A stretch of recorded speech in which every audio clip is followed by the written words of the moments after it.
Howdy, y'all.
Howdy, Sharon. How are you doing today, ma'am?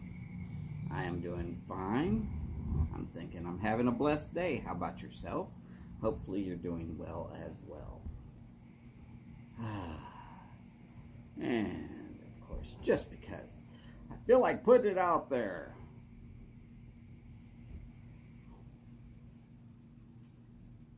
Yes, this is still the Voodoo Review tailgating experience.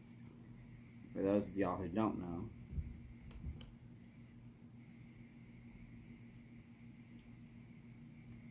I used to run a little blog called the Voodoo Review till I figured out that I can't tell the difference between a Balkan, and a Balkan. Doesn't matter which Balkan.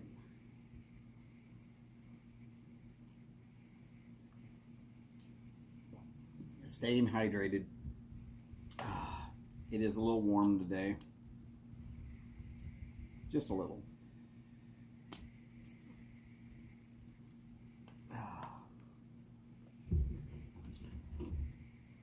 Hopefully we'll see Phil from the Briar Retort.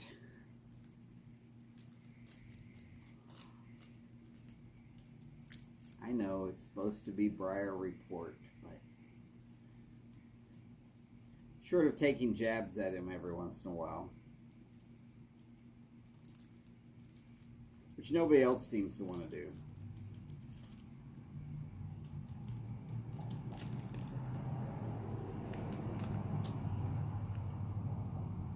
And everybody remember, if Phil at the Briar Report is your friend, he's kind of my friend too.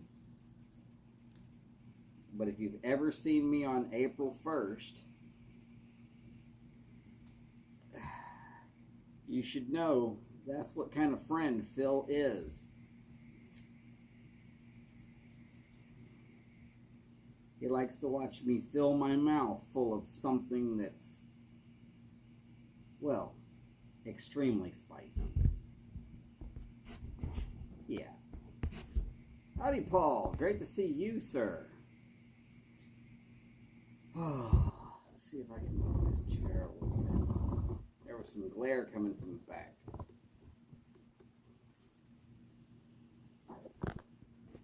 Oh. Hopefully I'm coming on early enough that y'all can hang out for a little bit. Don't worry, I know if you have to go, you gotta go. I am not going to pick on anybody for leaving. This is not required. Nobody in the YTPC is completely required to show up. Howdy, Robert. Holy cow, Robert, you're here early.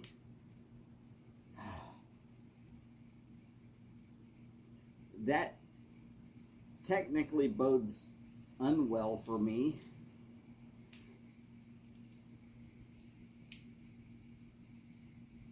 If Robert's here early,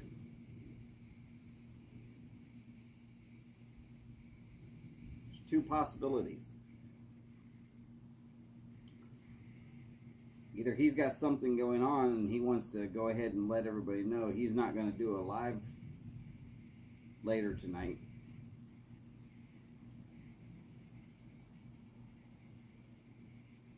Oh, see, pork loin is in the oven.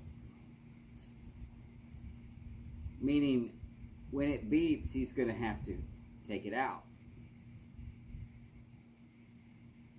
And pork loin is one of those meals that you kind of do with us as a family, so.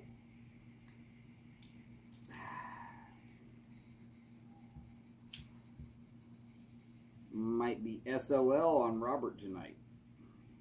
Maybe.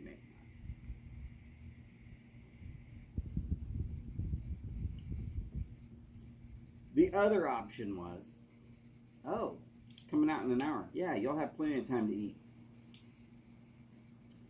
You should have plenty of time to eat and digest a little bit.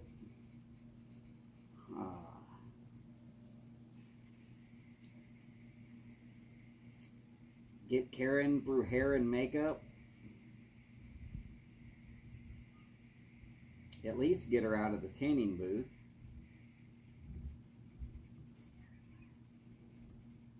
Something tells me you don't have to do much more than hair and makeup for Karen. Makeup for Robert, but just hair and makeup for Karen.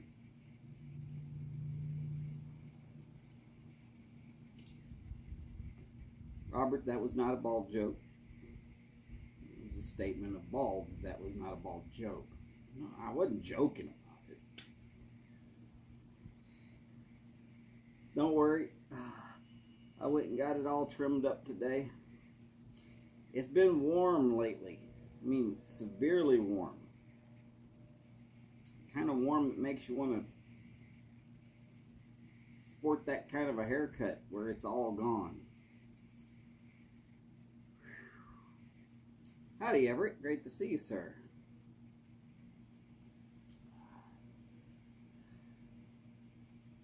So I am going to be enjoying a cigar. Trying to decide how to cut this. Do I cut it with a Perfecto cutter? As you can see, it will only cut a certain amount off. Cool thing about this one, it's also a cigar rest.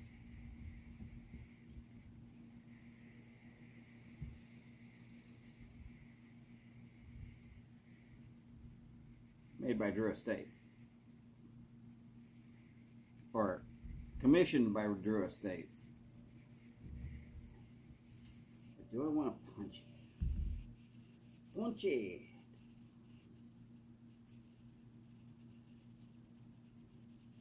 I think I'm going to punch it because I can always go back and cut it again. But it is hard to punch it after you've cut it.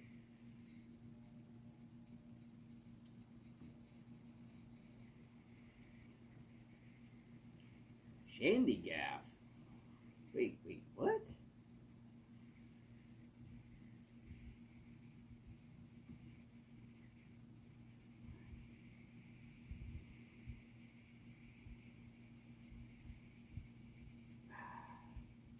So if Robert's this early, that might mean that he has decided to take me up on my offer to pick on me in song.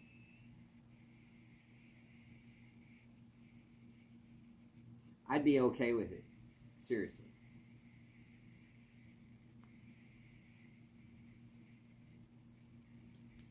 When people hear me say stuff like, oh yeah, you gonna pick on someone, pick on me? Yeah. I'm okay with it. I'm gonna laugh and laugh and laugh. Martin tries to pick on me, you know. The man with a sock puppet on his hand. I know, it's not Martin with the sock puppet. Howdy, Steve and Miss Kathy.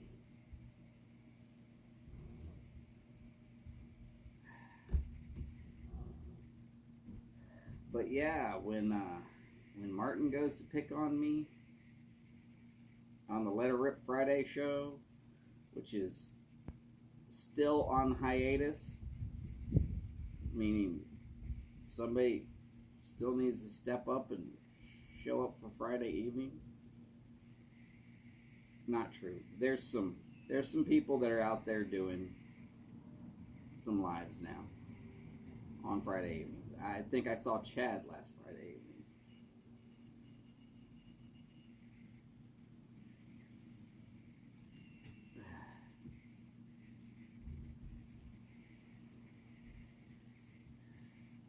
It was good to see Chad, especially being that he won a certain award during Pipe Week. Most inspirational channel, I believe. Though to be true, and at least true to my own self, I think Steve and Miss Kathy's channel is very inspirational. You got an old guy that used to ride bulls and was a police officer.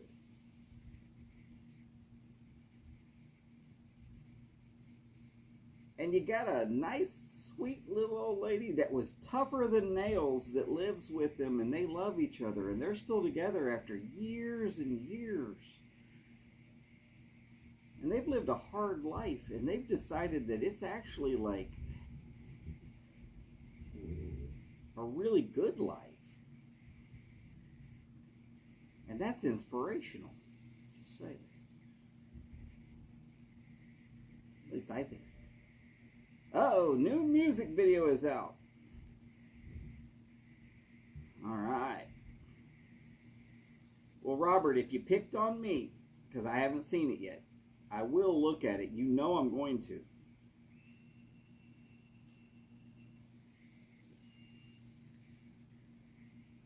I started calling you Elton Rob.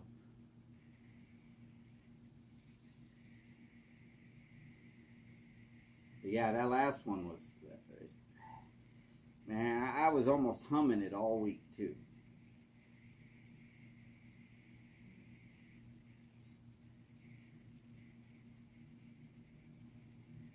Hey, Everett, there's nothing bad with ordering another pipe.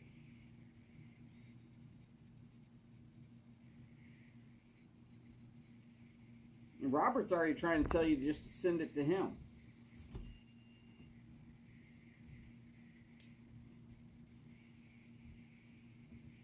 Some on my lens? Oh, I see what it is. Okay.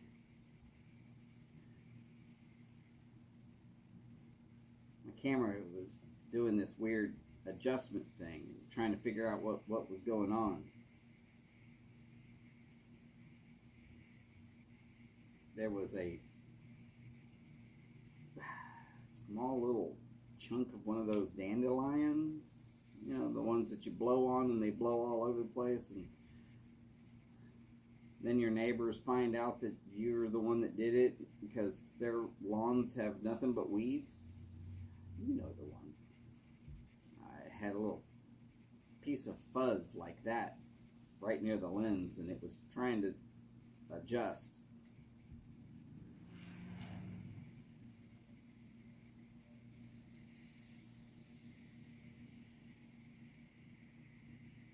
Oh, and tomorrow you're picking up a Rossi. It's also a 673. I believe we could start saying that I smell burley from a 673 shape. And be fairly accurate as far as Everett goes.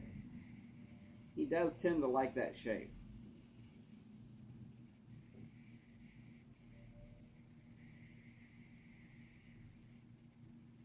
Hey, Steve, Miss Kathy, trust me on this one.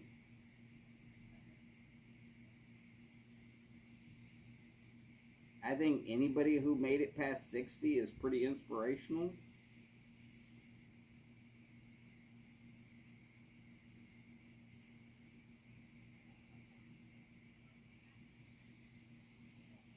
People that have found love and have stayed together for longer than like 10 minutes in today's society are pretty inspirational.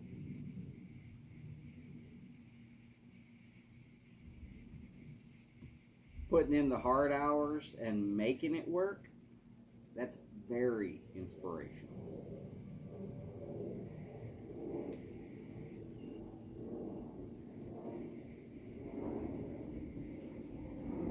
No pipes till September. That's like me doing a live show without background noise.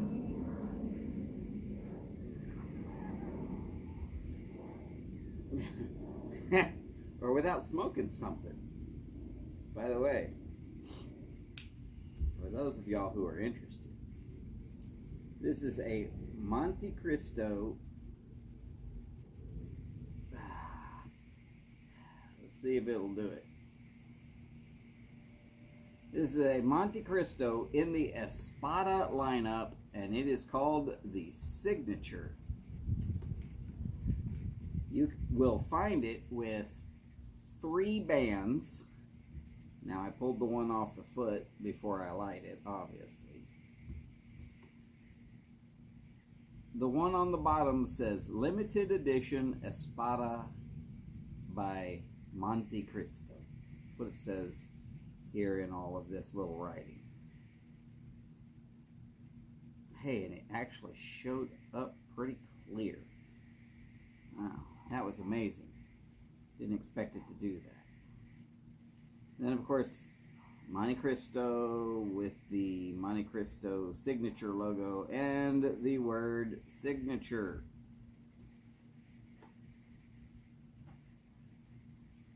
It's just a damn good score. At roughly $15 before tax. Now, I don't know what your taxes are wherever you're at. You're probably going to pay quite a bit more than I will because Texas taxes are pretty cheap. The state tobacco tax is a penny. I can live with that.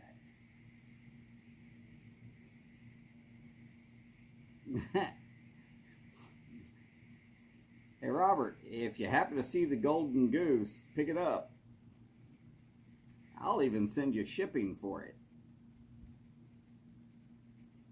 Brother, those are unicorns. You're not going to see any Opus X until, you know what? Let's look at those sometime around Thanksgiving. You might start seeing them about then. They'll come out just in time so that crazy people can buy them like crazy so that they can give them to their dad, not knowing that those things really get a whole lot better after you age them for about 6 months.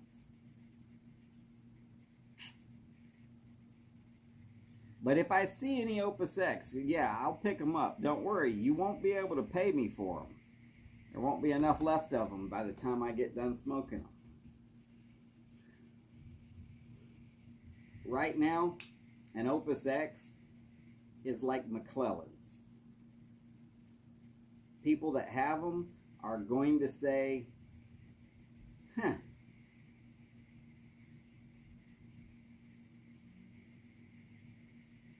Go ahead. I'll let you buy it for 3 times the price. Martin, I did say unicorn. Yeah. And they're not that much easier to find than frogs. And howdy, Patrick. Great to see you, sir. And yes, I've already talked about Martin today. By the way, Martin, didn't you win an award during Pipe Week? If so, congratulations. I believe I saw something about you winning an award. Maybe I'm wrong. No, I know what it was. Briar Report put out a really good article about the Pipe Week Awards. Howdy, Mark. Great to see you, sir. That's Mark there, Welsh Piper.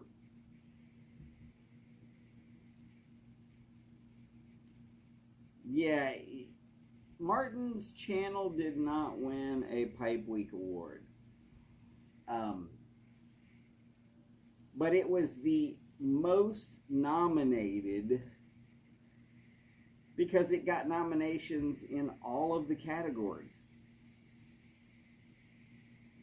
Martin's show ended up like across the board, everybody wanted him to get in there. But then it's like that one lady from one of the soap operas, that Lucy something or other. I don't know. Ex-girlfriend from like 20 years ago used to watch that.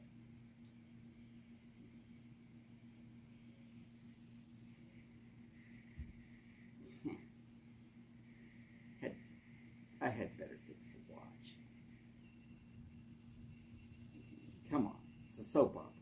You can watch the first episode of a year, and you could watch the one that's basically today of a year, and then one near the Christmas holidays, and you've pretty much caught up with everything.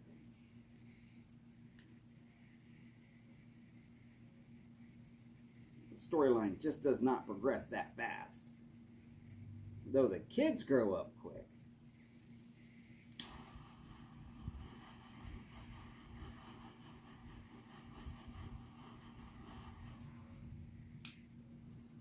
By the way, for anybody who tends to know anything about cigars, I happen to be one of them. Little point of fact about the Monte Cristo Espada lineup. All the cigars in the Espada lineup are a collaboration with Plasencia Tobaccos. Well, if you've ever had a Plasencia cigar or ever had anything that was rolled by anybody other than LFD or Padron, and you thought you liked it, you were probably smoking Plasencia tobacco, whether you knew it or not.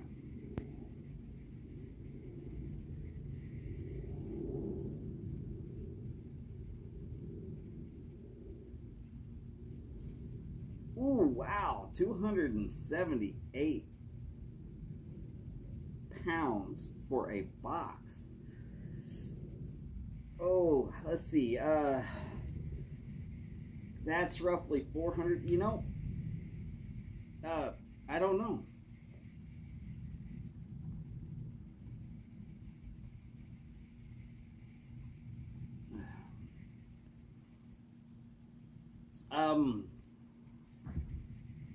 If it's 20 cigars and all of them are 15 pounds a piece, so that'd be $20 each,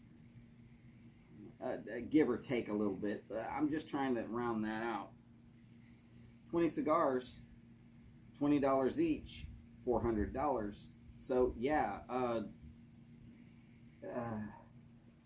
and the tendencies are that anniversary sticks tend to be rather extremely expensive.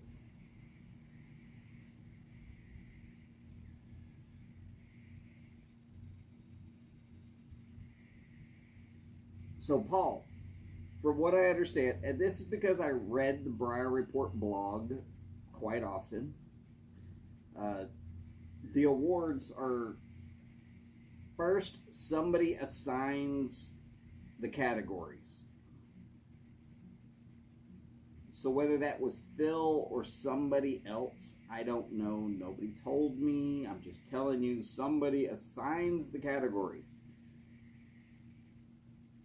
And then they pick a grouping of people.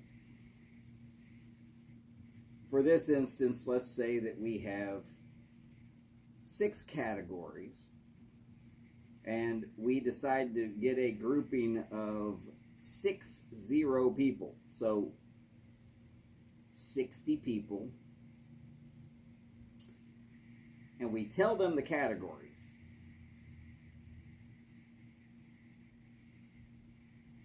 And then they email back to the original post who they believe should be nominated. Now, this is just the nomination process.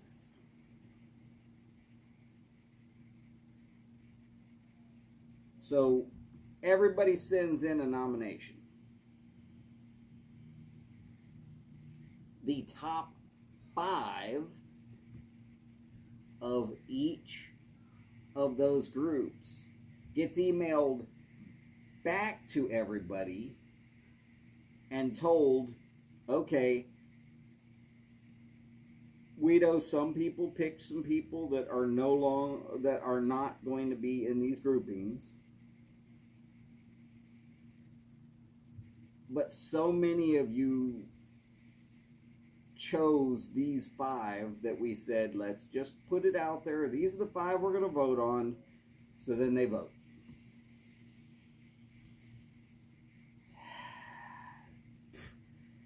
And they send their vote back in. So now you basically it's a double blind situation that way. You're not telling them who to vote for. You're not asking them who to vote for. They're telling you, we think these people should be nominated. And after you get that first burst of, you probably get 20 different nominations in the first wave. If you're just talking 60 people, there's 20 shows out there that are going to get nominated, more or less.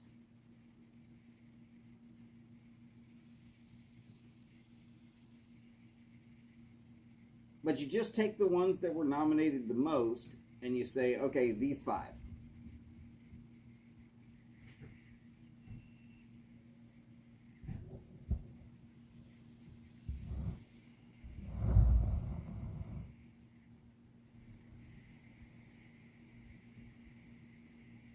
Okay, so it's a tapered robusto, which means they're going to call it a figurato. So, Welsh, let me go ahead and remind you. Anything that is tapered, it gets larger and smaller, especially if it ends at a certain point and is not just cut off. Those are the hardest to roll, and they always end up the most expensive.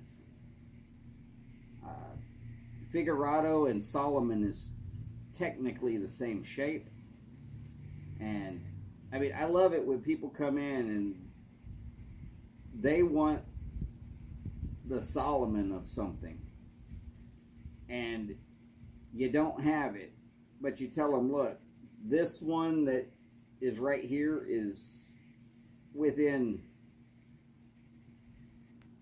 just a freckle of being that good, made by the same maker. And then they look at you and they're like, well, you don't have the one I want, so I'm not going to get any. Hey, it's fine. Howdy, Derek. Great to see you, sir. And Martin, yes, from what I understand of Phil, he's not going to lie to me about this. He didn't put out there you had to tell him who was nominated. He just said, I need y'all to nominate some people. And the people he said that to sent nominations back in.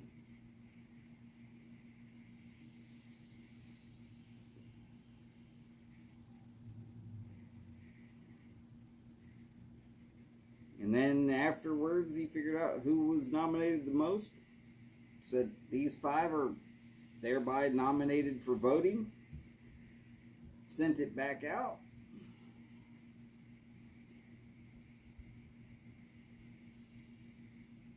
Oh, and remember, I only threw numbers out there, like just off the top of my head. But yeah, if you've got 60 people, they're probably going to nominate 20 different shows.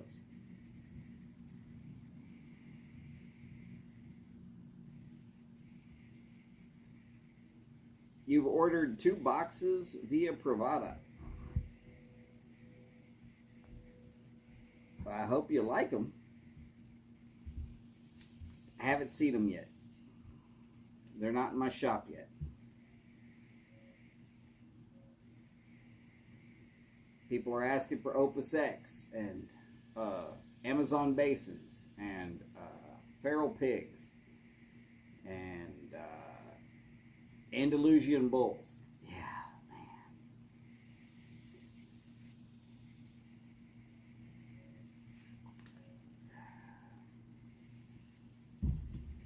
I keep wondering if they understand how very few those are actually there.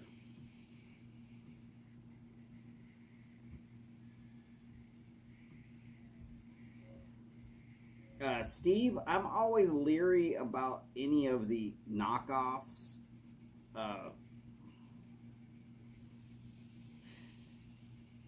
There was a brand out there called Factory Throwouts.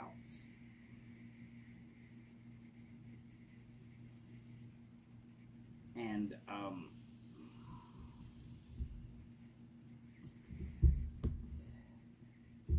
I pulled plastic strap pieces out of those too many times, and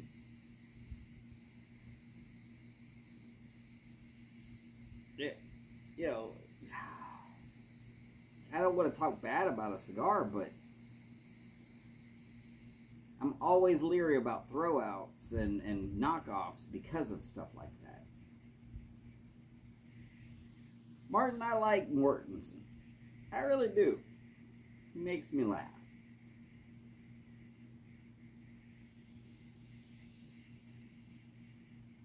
That's why I really miss the Over a Pipe show, because, well, how am I supposed to have so many more hours than everybody if you're not on for me to gain more hours? And if you reset the hours, don't worry, I'll still be there.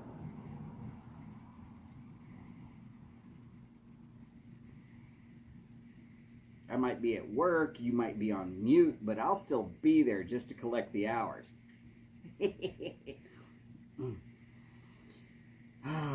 Robert, best available cigars in my opinion. Are you asking the best widely available cigars? God, that's difficult. Sometimes you're going to have to break things into categories. Like the best available major retailer.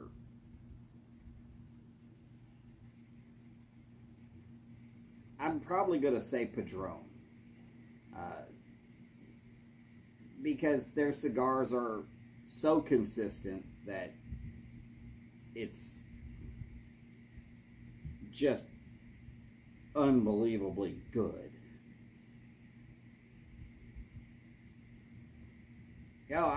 Don't worry, Martin. I'm not worried if you reset. I mean, it was fun being the biggest over a pipe junkie. It's okay.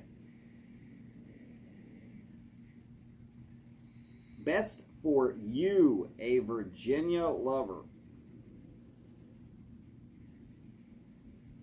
You know, I've been thinking about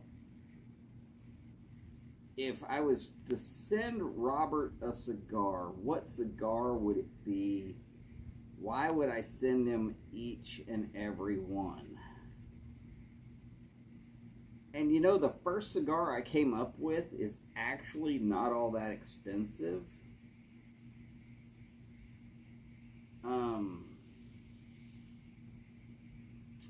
But it doesn't have a lot of that harsh smokiness. And I was thinking the original Project 40 by Alec Bradley. Something tells me that that cigar is light enough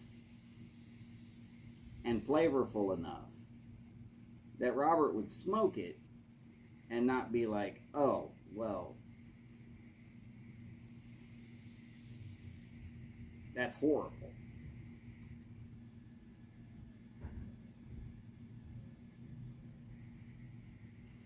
Let's see, Plasencia, Year of the Tiger. Yeah, those were $40 a shot. We sold out of those. The Drew Estates, Liga Privada 10-year anniversario. Yeah, those were not too terrible, but we sold out of those. Blackwork Studio Hyena, didn't have any of those. Room 101, Johnny Akub, nope, didn't have any of those. Buffalo 10, any thoughts? Quite honestly, if you can find any of the Year of the Tiger by Plasencia, you'll be pretty good. And if you're looking for the DE Liga H99, if you like the T52 or the number 9, you're going to be less impressed with the H99 than you would expect. Not that it's a bad cigar, but you're going to feel a little bit like,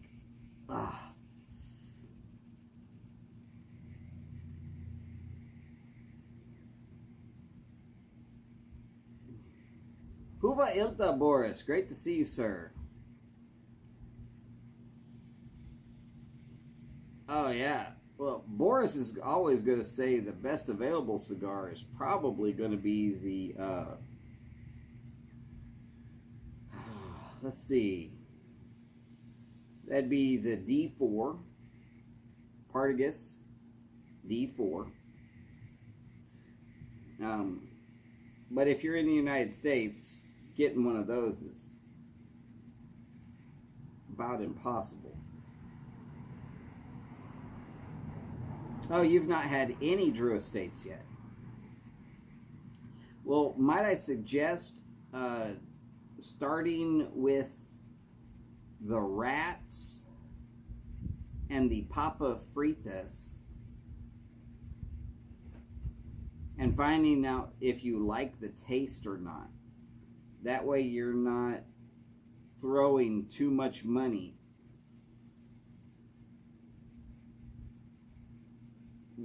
without seeing that you actually like it. That would be my suggestion.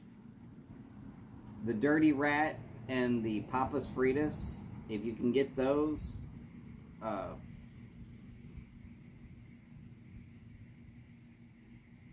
that would be where I would turn first, yeah.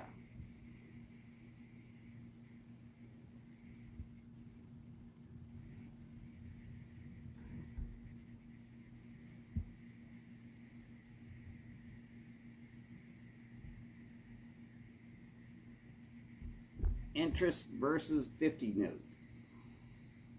Not exactly sure what you're saying there, sir. But I did scroll back up just to check it out.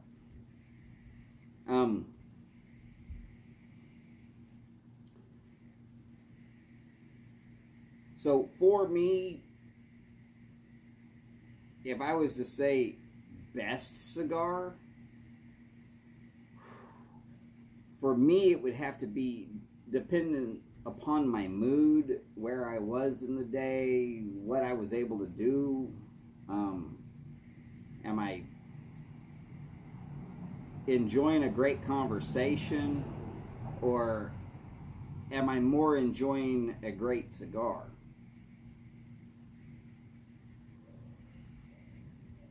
There's so many variables for my cigar level. But part of that is because being a member of a shop selling cigars, I try to look out for my customers and get them the best cigar for their actual needs. And sometimes that doesn't exactly mesh with what they were originally thinking. Such as, let's say that you're going to go deep sea fishing, and you're thinking, I'm going to go get a box of Padrones. We're going to pass them out on the ship or boat, and we're going to go out there deep sea fishing. No, I don't want you to do that. I'm really not going to do that.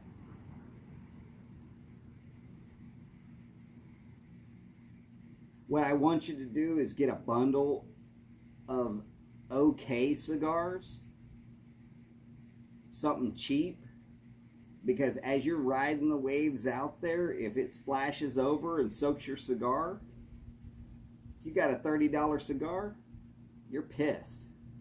If you got a $2 cigar, you throw it over the side, cut another one, and light up, and you're like, party on, let's keep going.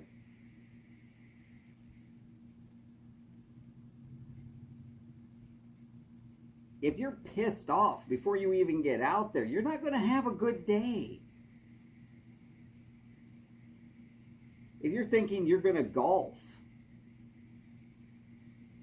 and you want a $100 Davidoff, we actually have one. By we, I don't mean me as in here at the house. I mean me at the shop. We have a couple of boxes, $100 each. But you're going golfing.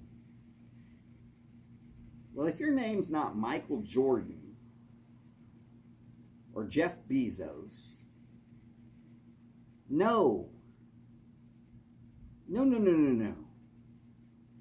need to sit down with that cigar and really kick back and smoke it and enjoy it.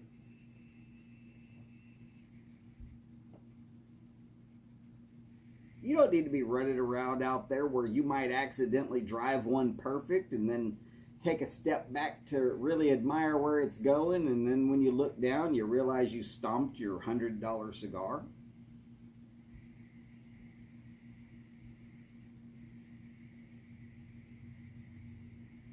But if you tell me that your night is you alone with a bottle of bourbon and the best cigar I got, now I don't want you to get a bundle. Hell no. Bottle of bourbon and the best cigar I got? No, we're taking you to the top shelf stuff. $100 Davidoff. Davidoff Late Hour. Padron Family. I mean,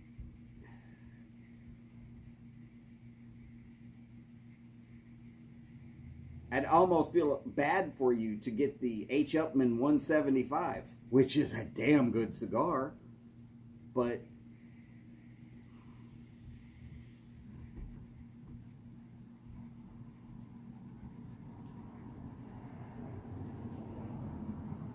yeah, so like Patrick said, there's a lot that goes into various different things.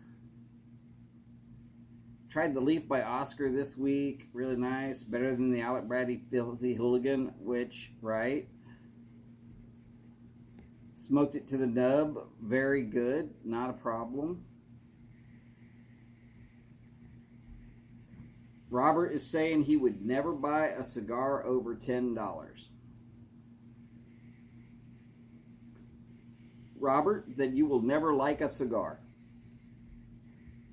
And I'm not saying that just to be mean, sir. I'm not saying that to be mean. But there are some just absolutely fantastic cigars that are just a little bit more than that. At $10, you're just starting to touch premium tobaccos. At 15, you're in that area. At $20 a stick, yeah, you're in on some premium tobaccos.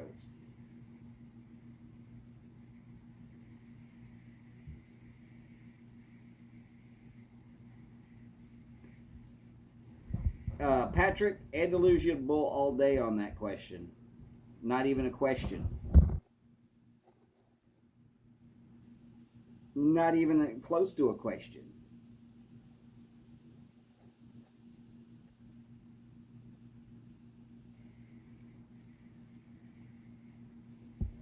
Steve, hey, brother, I understand, but healthy first.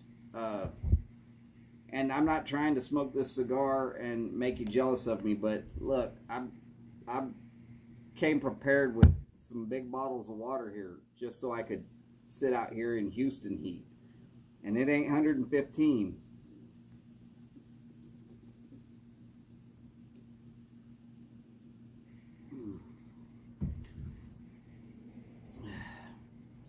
And Robert, don't worry, one of these days I'm going to send you some cigars I think you're going to like. Oh, and by the way, the Alec Bradley Project 40 is about $6.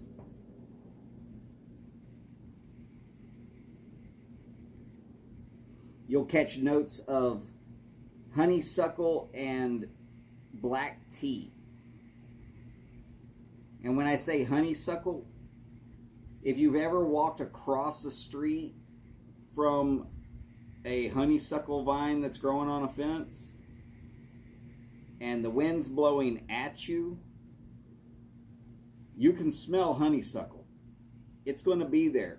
Well, some of that is actually here in your palate. And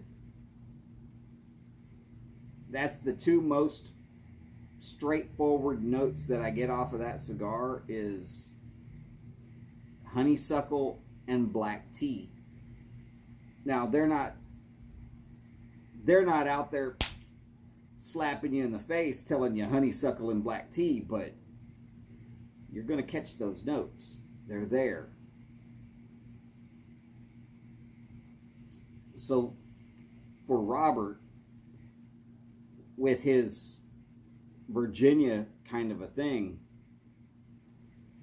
I was trying to think of something that would fit that strength category without blowing him out of the water.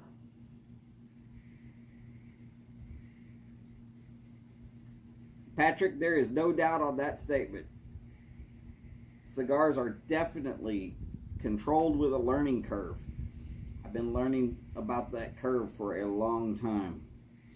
And, well, I try to pass on that knowledge here when I can.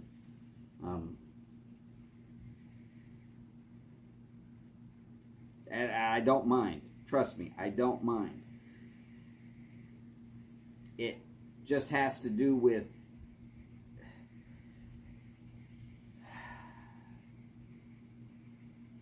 from here where I'm at, I'm guessing at the sticks you might be able to find. So I have to stick to big brand names. I couldn't go anything boutique because I could be pointing you out a boutique cigar all day long and you might never find it. But if I stick with the major brands, then the chances of you being able to find it at your local B&M or online at either Cigars International or JR Cigars, I'd prefer you use JR Cigars, but that's just because, you know, Monte Cristos.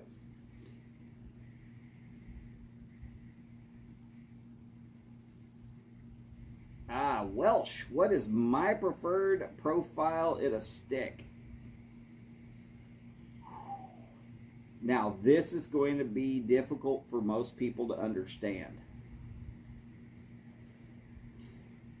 I am almost a dead zero neutral. And what I mean by dead zero neutral, I can smoke a much wider range of cigars and really enjoy them.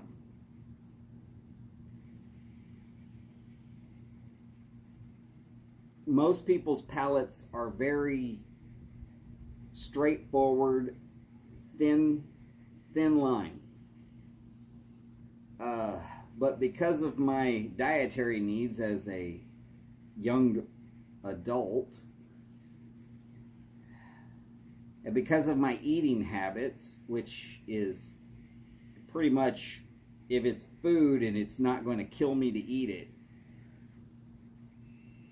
especially if I don't know what it is before I start eating it, and then if I like it, then you can tell me. Look, I've eaten food that some people would just really, yeah, they're going to say no before it even starts. I've eaten some stuff that was horrible, but I finished it because I was trying to be nice to the people I was with. And I've had some stuff that was great that after I was told what it was, I was like, I'm keeping it down because it was good.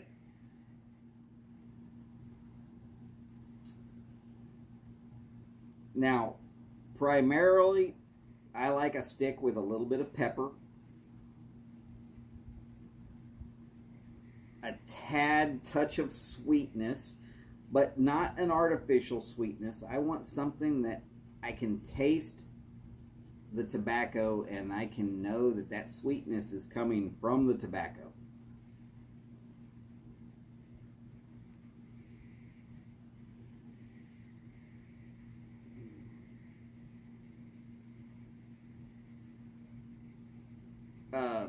Welsh, I have had a lot of Chinese food, and Vietnamese, and Thai, and some various places in South America that, just trust me, it's better not to ask the ingredients. And yeah, some of it is absolutely fantastic. And some of it you just don't want to know. Trust me. Some of it you just don't want to know.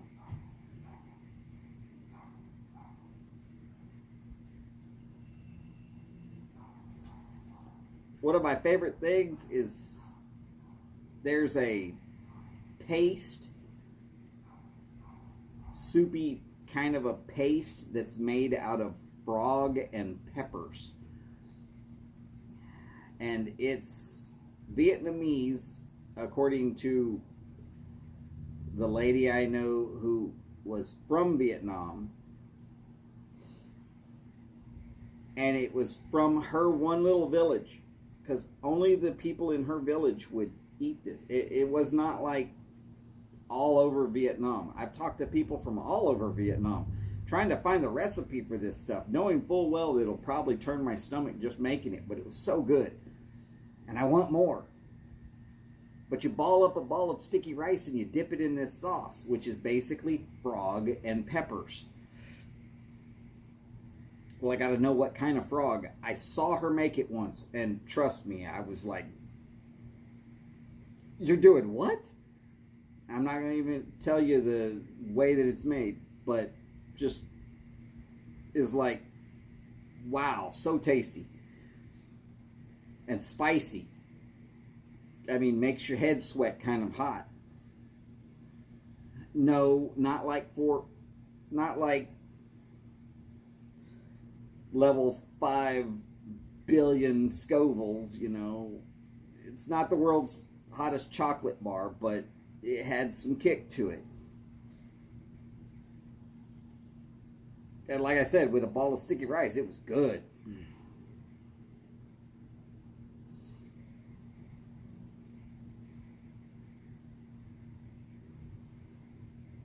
And let's see. Oh, yeah. Earthy, leather, yeah. Hint of chocolate, yeah, yeah. And that scent of horse manure, yep, I understand. Morris, I'm right there with you. But I really like kind of all of that. I stay away from Candela because it gives me a headache.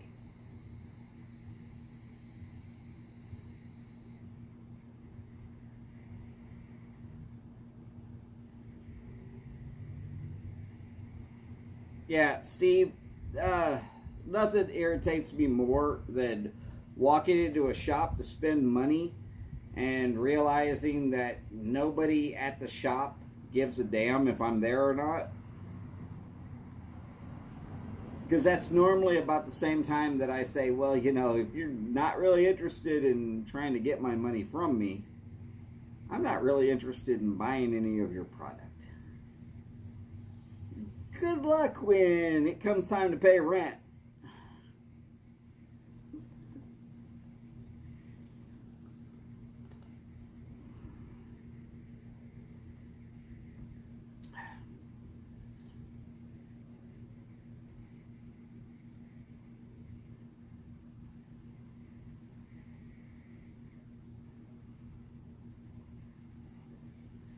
Now, see, Patrick, that's what my shop will do. And I work at 2 different shops, and they are so completely different. It's almost not even the same company. I mean, you go to one shop and it's one group of people with a completely opposite flavor profile across the shop. And then you come to this other one, and like I said, it's just so completely different. And I'm good enough at selling cigars because I remember what their flavor profile is. I'm good at memorizing what their flavor profile is. And then when I smoke that cigar that says, oh, hey, you know who would like this?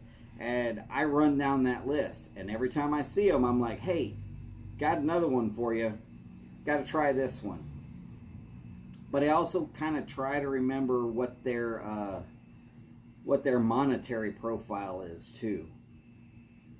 I mean, look, if they're like Robert and say, I'm never going to buy a stick more than $10,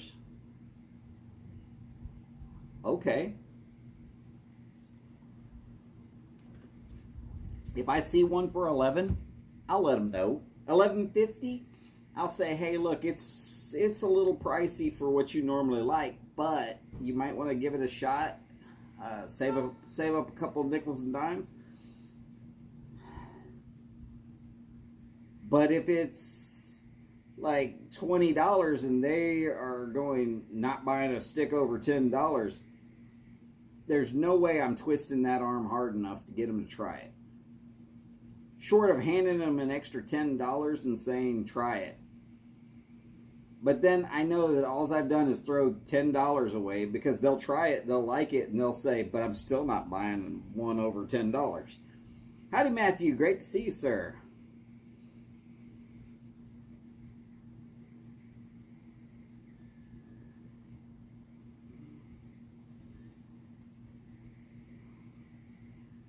But yeah, I know within 30 seconds of walking in the door of most shops whether I'm going to be able to find anything in that shop or if I'm just going to turn around and walk out. It starts with, hello, good morning, good afternoon, good evening. How are you doing today? Say something. Wave. If you're busy with a customer, look, I realize if you have a customer right there in front of you and you're taking money, I can wait. But as soon as you don't have a customer and you see me pass and it's the first time I'm there, and you don't say something to me, at least, hey, is there anything I can help you find?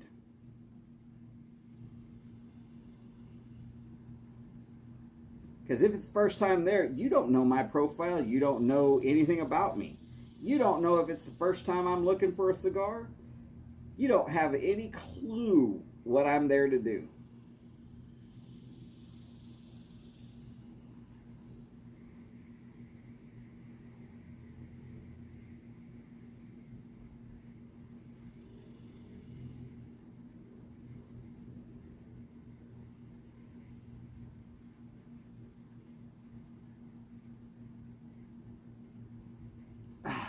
Derek, I'm sorry if my description of frog paste and peppers got you hungry.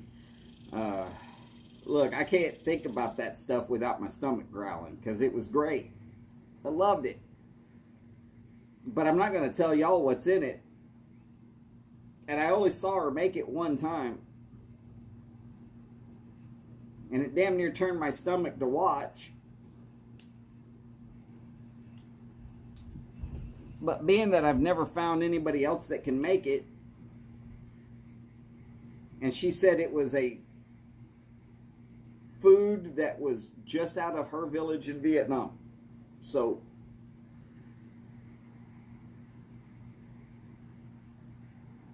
yeah.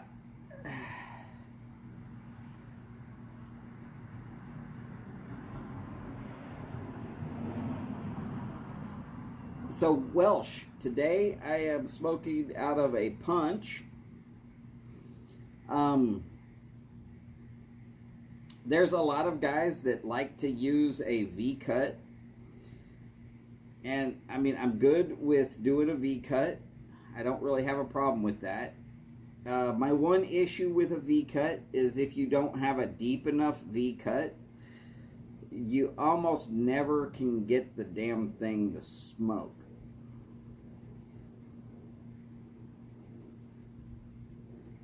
My one praise for a V-cut is it allows me to smoke torpedo-shaped cigars. Now, what I mean by a torpedo-shaped cigar, okay? Torpedo-shaped cigars are going to have a point similar to that. And you have to knock off a certain chunk of that to get it to be smokable.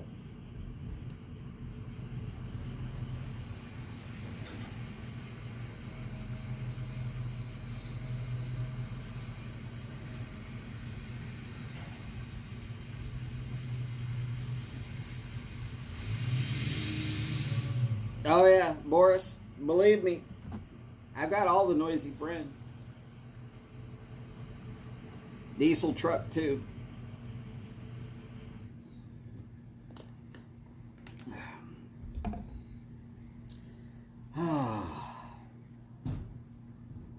My wife got these bottles. I don't know where she got them from. Copco. No, that does not make me the police. These bottles are pretty eco-friendly. You can fill them pretty easy. You can put ice in there because it unscrews right here.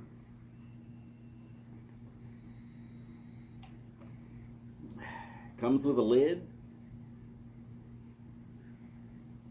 This section is dishwasher safe. This section isn't, but it doesn't take much to wash this by hand.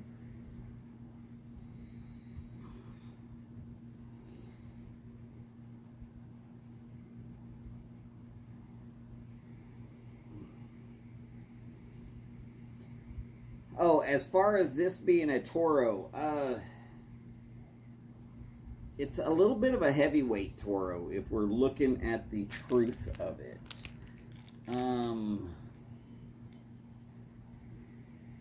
Let's see, that is a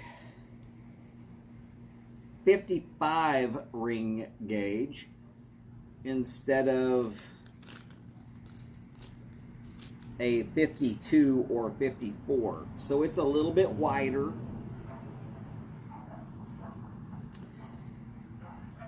Right, Boris? No lawnmowers or leaf blowers right now. That's because it rained earlier and they were trying to do it before it rained.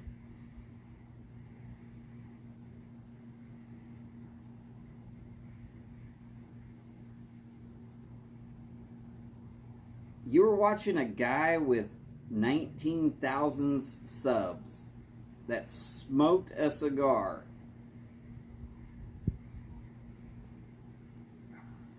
And he lit it at the pigtail?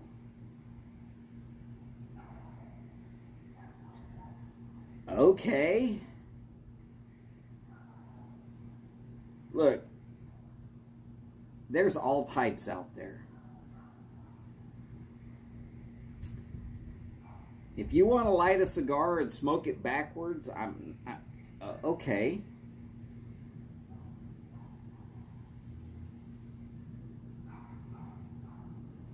There is a brand of cigar called La Aurora.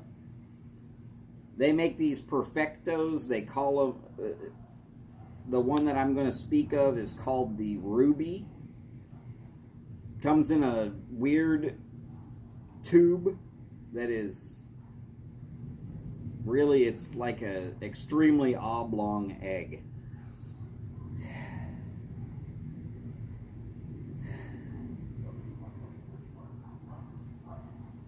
For whatever reason, for me, if I take the Ruby and cut it directly in half and smoke half of it backwards and the other half correctly, it will not tar up on me. It'll smoke just fine.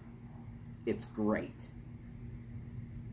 But if I light it exactly the way it's supposed to be lit, and I smoke it exactly the way it's supposed to be smoked, what I'm going to end up with is a whole lot of tar and a terrible experience.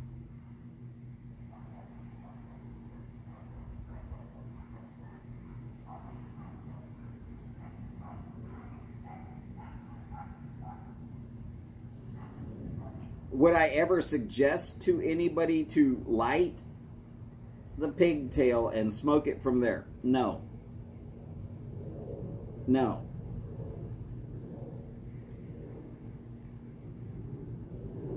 Patrick, I have seen that too many times to count. And for those people that they have no clue what the hell they're doing with a cigar cutter, they make a cutter. As you can see, there's a solid piece there. It will not allow you to cut too much with the cigar until it touches the plate. It's called a perfecto cutter. I've seen guys that were there at my shop,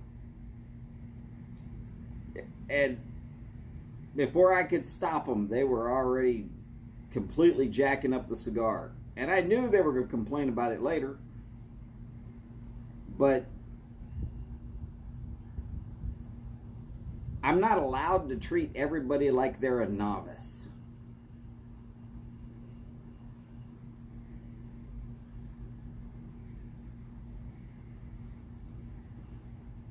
And there's some brands of cigars, quite literally, your best option is to use a punch. Now, this particular lighter has a punch. I will show you what a punch looks like. Can't hardly get the damn thing out, but so a punch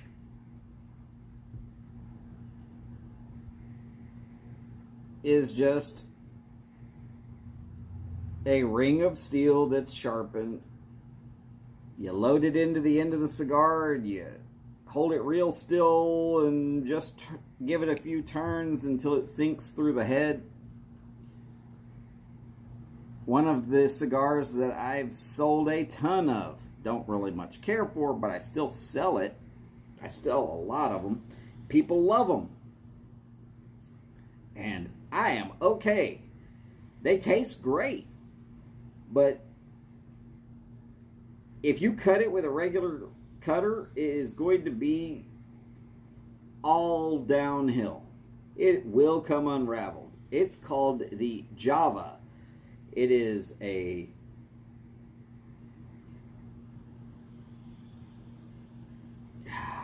lost the word, sorry. It is a co-opt cigar by Drew Estates and Rocky Patel. Now, they taste like coffee, and there's a lot of people out there that like it. And I don't mind selling it. I just don't like to smoke it.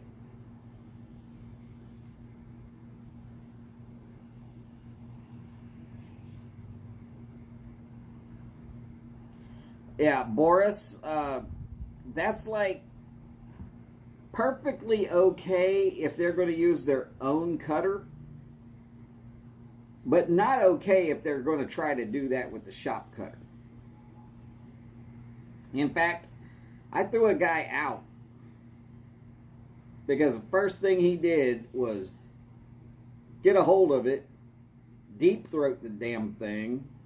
He was ridiculous. Slobber all over it, and then he pulls it out of his mouth, literally dripping with spit, and goes to pick up the shop cutter, and I was like, wait, hold up, no, you're not using the shop cutter.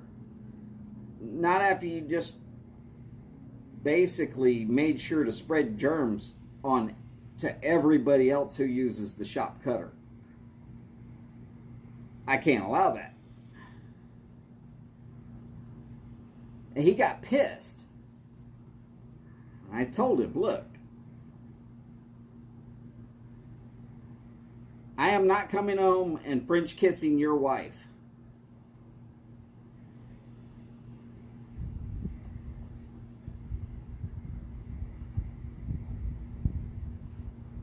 I saw the look on his face when I said that, like he was going to get pissed at me. And I said, and that's the reason I'm going to ask you to leave.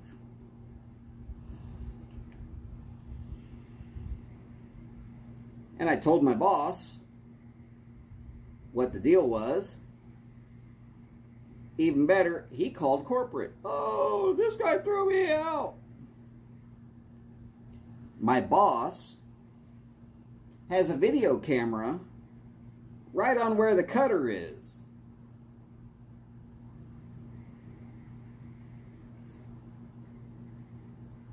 So when corporate called him and said, hey, your guy threw a customer out, he was being rude to that guy. My boss emailed him a copy of that section of video, and he said, well, the guy basically slobbered all over his stick and tried to use the shop cutter. My guy stopped him. The guy got upset about it, so we naturally asked him to leave. Corporate said, good call, especially here during COVID. We can't be having crap like that.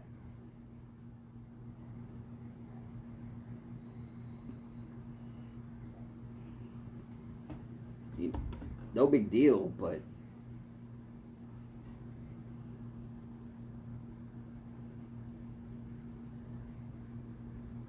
a Vince Blackbird.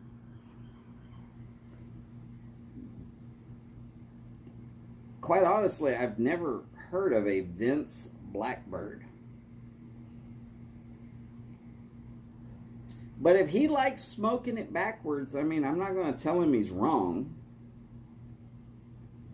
But I don't suggest doing that personally.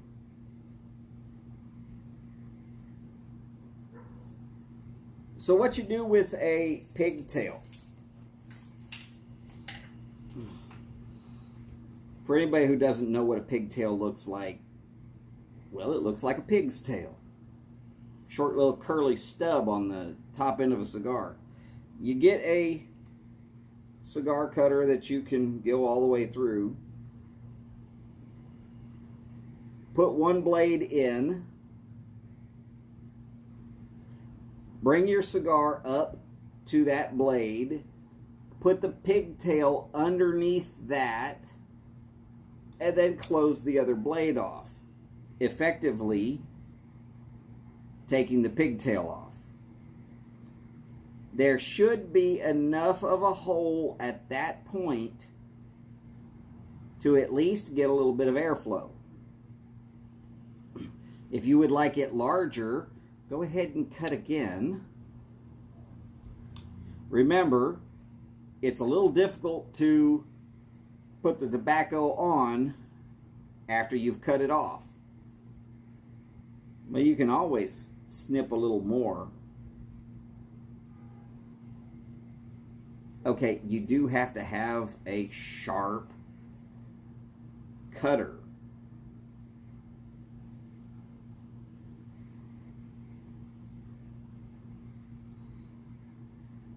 Derek, I use a punch probably about 70% of the time. And there's a lot of those cigar snobs out there that like to tell me that I'm doing it because I suck at cutting a cigar. No, it's not it at all. I use a punch because my palate enjoys that smoke, the way it enters the mouth, fills up the mouth, the way I can swirl it around as it comes in. And then I can always, using my own cutter, if it's not enough, I can always snip a little more. But I at least want to know, do I have a good draw at this? Because if I have a good draw at that, I don't need any more. But if I don't have a good draw at this, okay, another quick little clip and I'm good.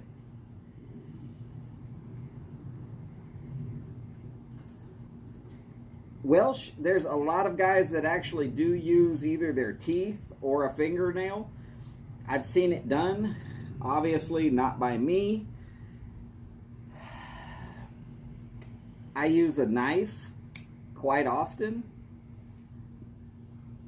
though I will tell you, you really want to make sure that your knife is sharp.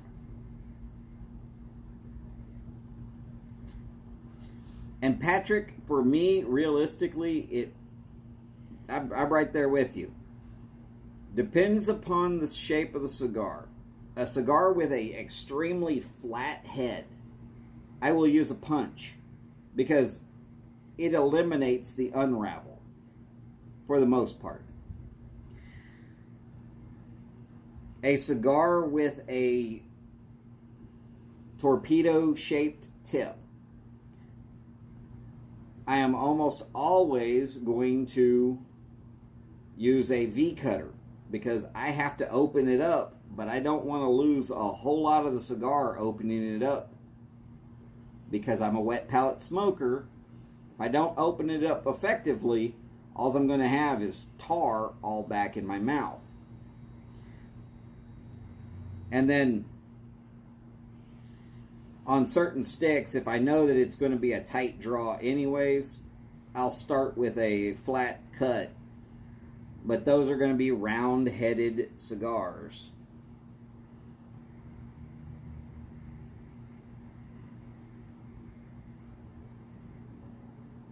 But there's also some other funky cigars that just puncture little slits. I've tried that one time and it didn't work out very well for me, so I stopped ever trying it.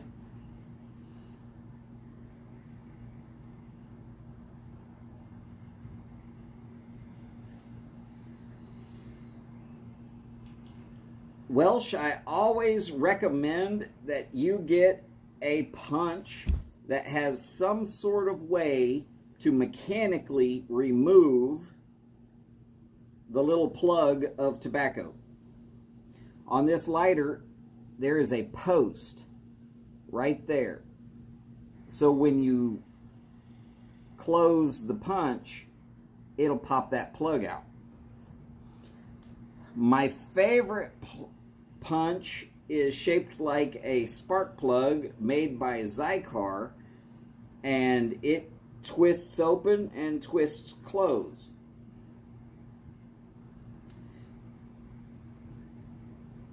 The twisting motion knocks that punched plug right out, and then I don't have to worry about it.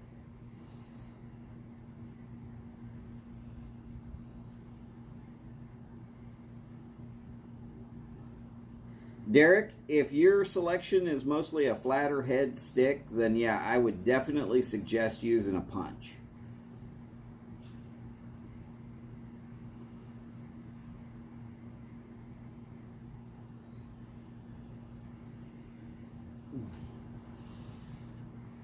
And then,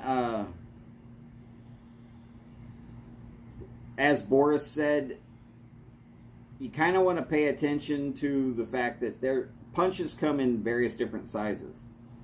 I have 4 different sizes. He has 3. I work in a cigar shop. This is actually the smallest of the punch sizes that I have.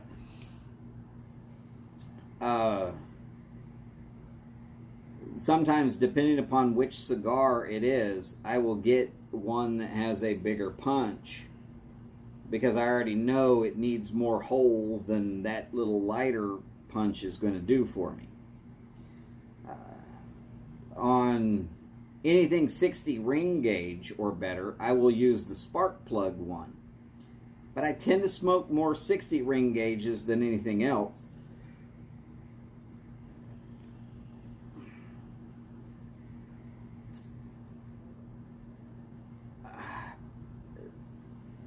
It tends to be a smoother, easier cigar. The tighter the ring gauge, the more you're going to taste the wrapper. The larger the ring gauge, the more of the filler that you're going to taste. But you're still going to taste 70% of the flavor you're going to get out of the cigar is still the wrapper. But some cigars, that wrapper, all you're going to get is just straight black pepper. If you want something other than just straight black pepper,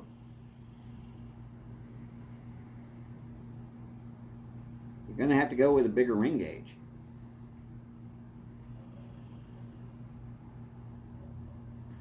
Patrick, the straight and the V cut is made by Calibre. That is the SV, and it's an outstanding cutter.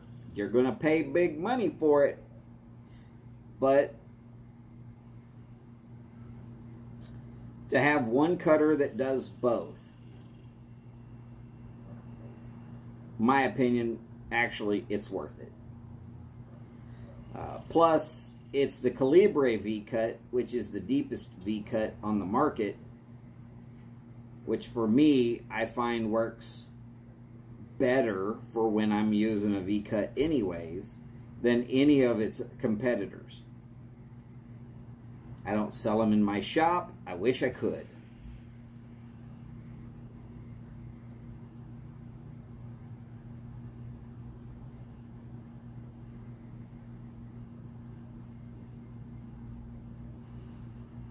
Patrick, I'm trying to remember. I believe they're called La Rutan, which is the word natural spelled backwards.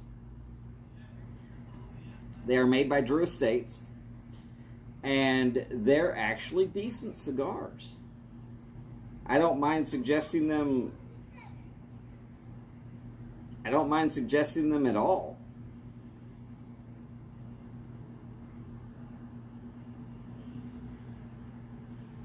Patrick, yeah, $75 is a little bit high for that. You might want to check online, and I'm going to try and spell it correctly, but I might not.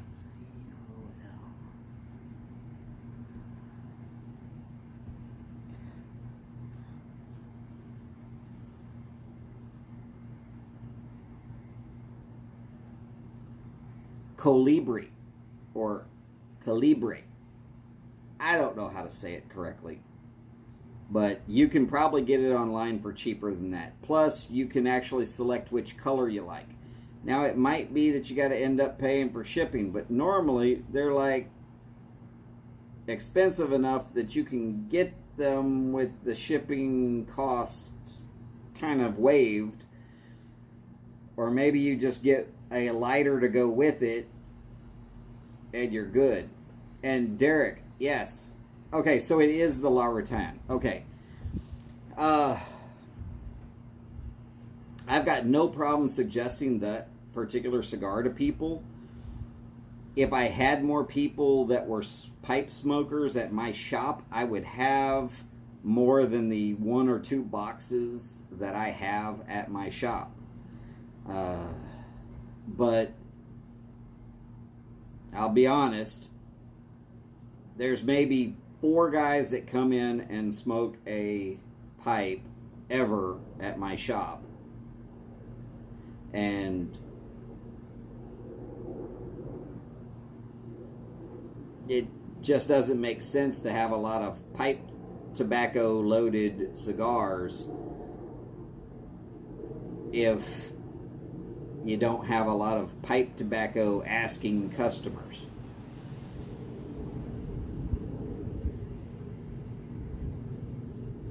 Boris, I believe that Calibre makes a lot of... Oh no, Caribe. Yes, Caribe. Caribe are fantastic lighters.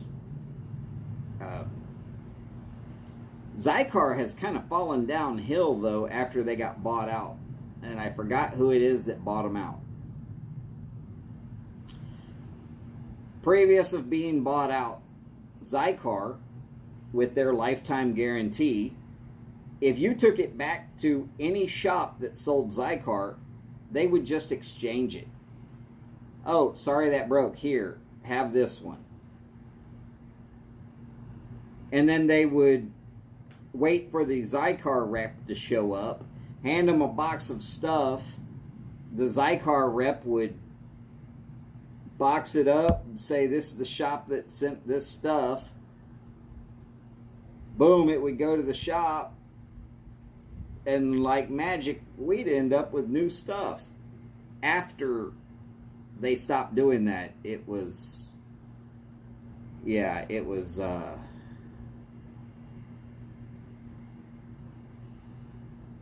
really, the Caribe is not so great. Okay. Yeah, the Zycar quality went, I mean, it just went off a cliff after they got bought. Their punches are still the best, but other than their punches, I don't really much care for much of their product. Their V cut it's decent, but I've found that using the Zycar V cut, I end up having to cut twice, whereas if I use the Calibre V cut, I cut it once.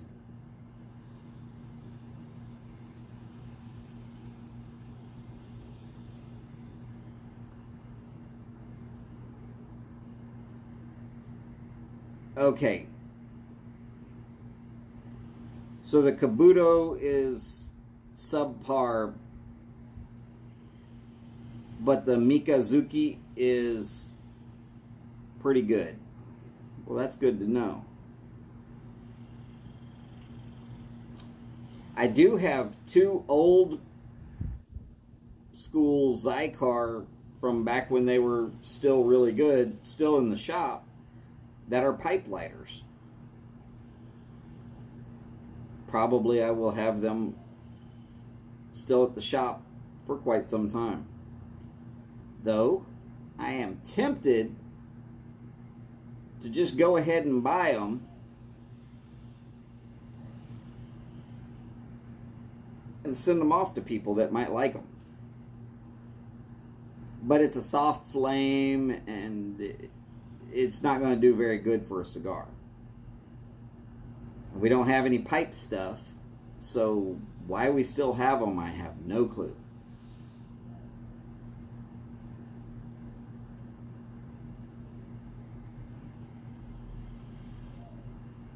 But yes, there is a guy. There's a guy that goes into my shop that has a one-off Castello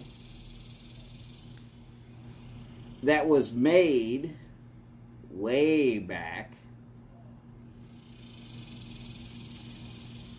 and it was made for a friend. And this guy has talked to Mike at Briar Blues to get some information about that pipe, and that's how he knows all about that pipe. Because Mike is well aware of what a Castello is, obviously. And I will tell you right now, Mike told him, I'll buy it from you. I'll buy it from you right now. To which the guy said, no, no.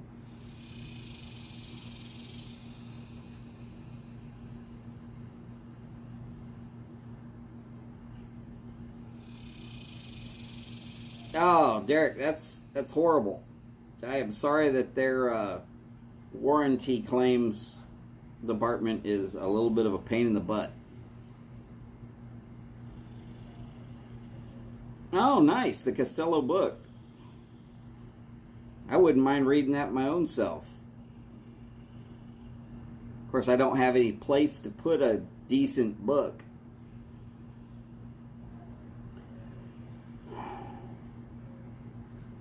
That, and I like being able to change the font,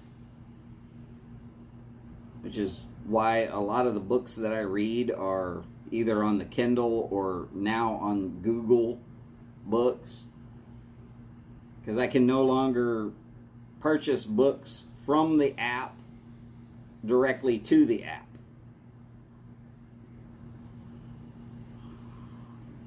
Which doesn't make sense at all.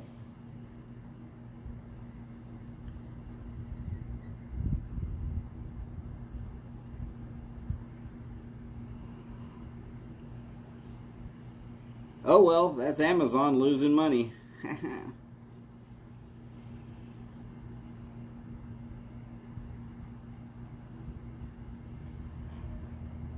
And I probably buy somewhere between $50 and $60 in books a month. I'm reading. I'm always reading. Lately, I have been reading Louis L'Amour books, and I've been going from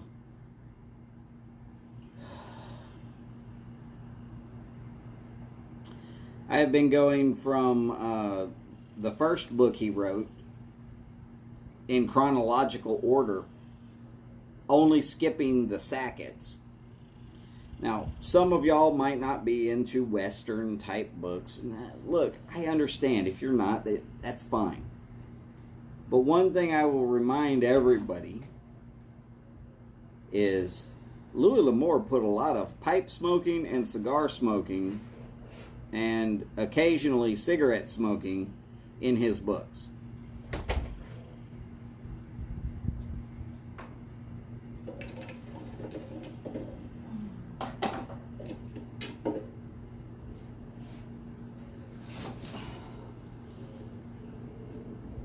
Well, Steve, you just wanted to make sure that the package of tobacco didn't fall loose during shipping. I mean, I understand.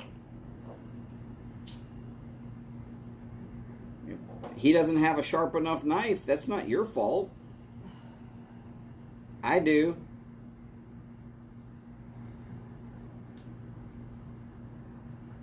I've got the bald spots on my arm to prove it.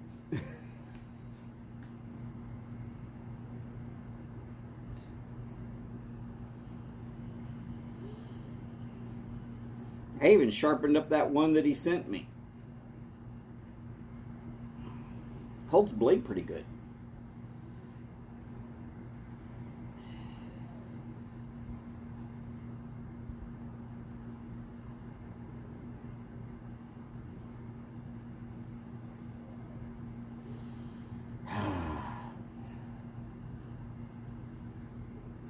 Told you it's a 2-hour smoke.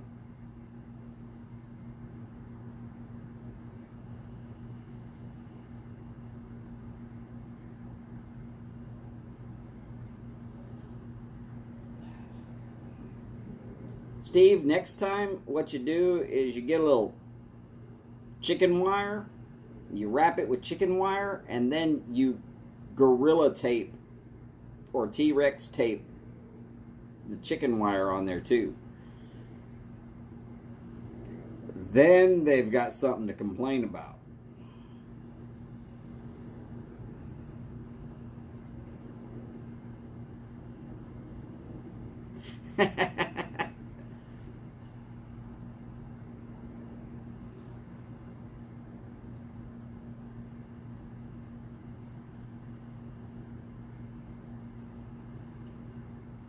If I didn't read a book in 15 odd years, I would.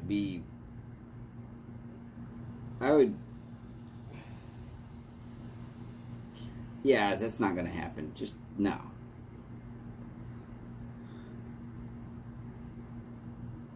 Maybe if I was locked away in prison the way Demolition Man was. Still find something to read. I mean, I'd be reading ingredients on on labels and stuff.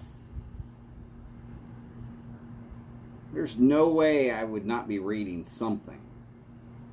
I'm not saying that's for everybody, but I wouldn't be able to handle it.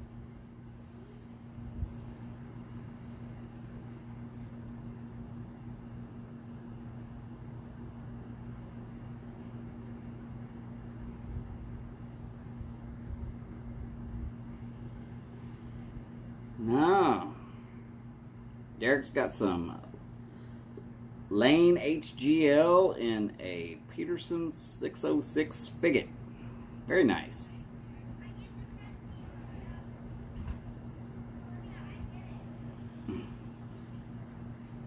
And in Finland, they call duct tape Jesus tape.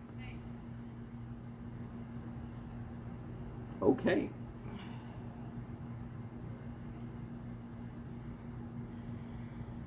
Well, don't go Jesus taping me.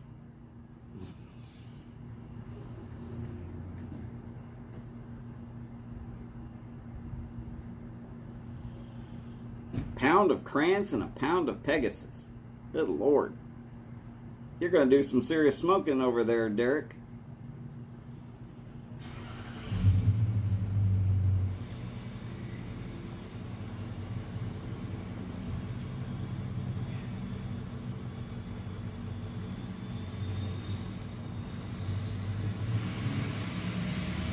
And in case anybody's wondering, I got a non-Yabo necessary package from Mr. Stumbo today. I guess I got it last night, but didn't see it till today. And Is that the box that's right there? no, that's for you. That I moved because of where it was on the stairs. I damn near punted it through the grandfather clock.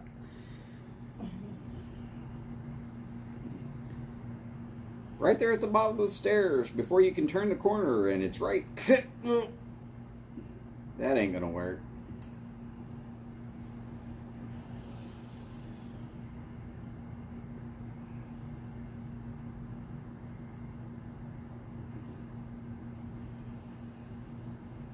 I think Everett kind of has a standing order for once a month send me another pound of Haunted Bookshop.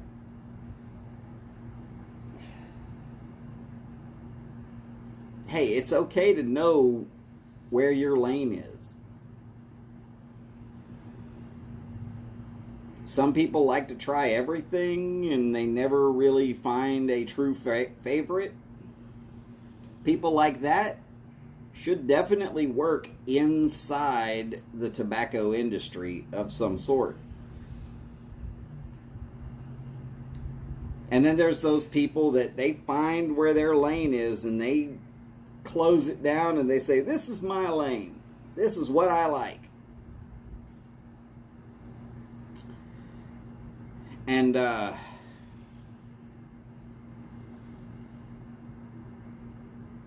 You know, I love customers like that.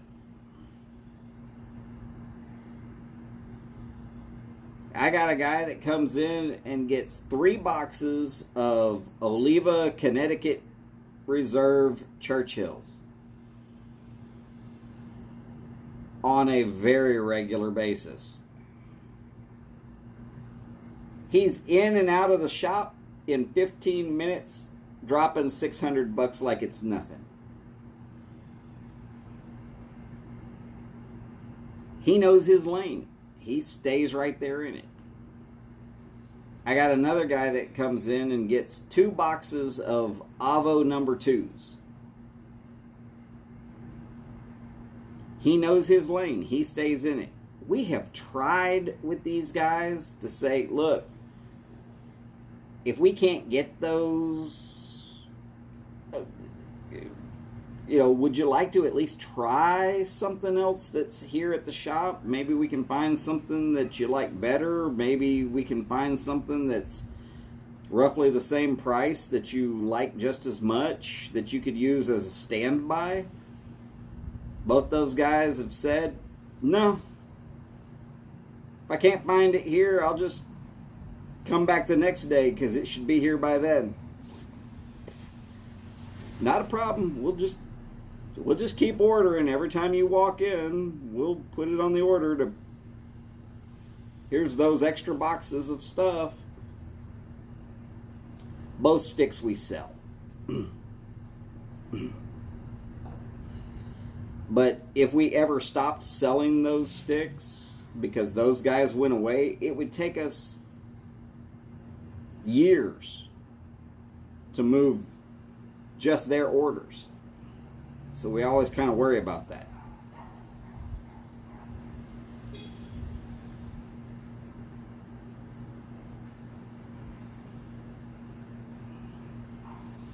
Oh, way to go, Boris.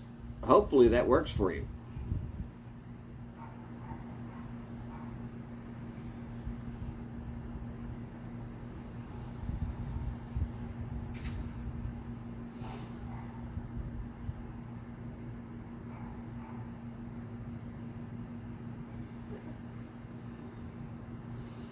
So Derek, but at least you know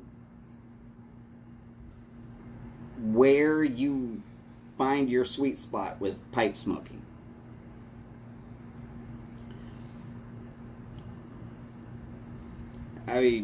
Y'all have seen or heard of me smoking aromatics and smoking burley blends and vapors, and I'll give almost anything a fair shake.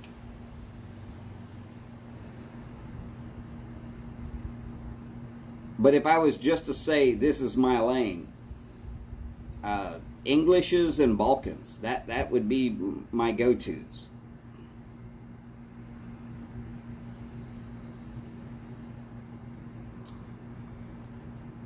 But again, I'm also interested in, hey, what are y'all smoking?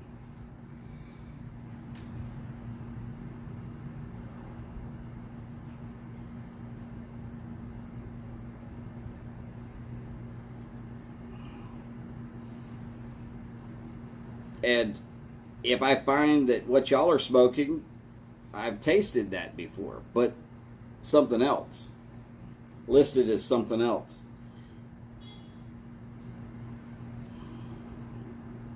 I wouldn't have a problem saying, hey, you might want to give that one a shot, or this other one a shot.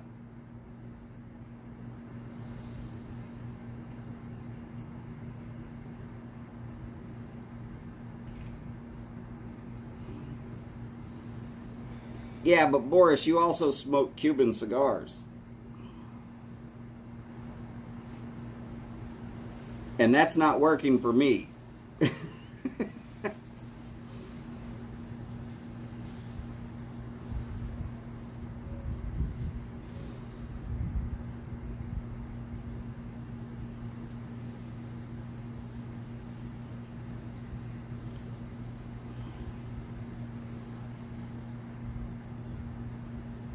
Look, I'm never going to tell somebody don't smoke a Cuban cigar. There's some great ones out there.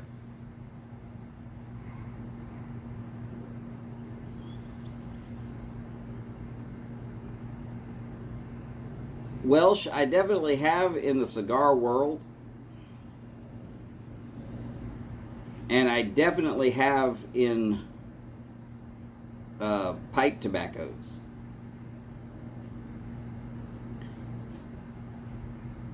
In pipe tobaccos, most of the French, if it says French vanilla, I stay off of it because it's just too goopy.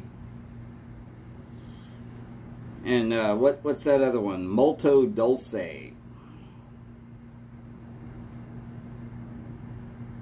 The only tobacco I know of that you can hear someone smoking it and know what they're smoking.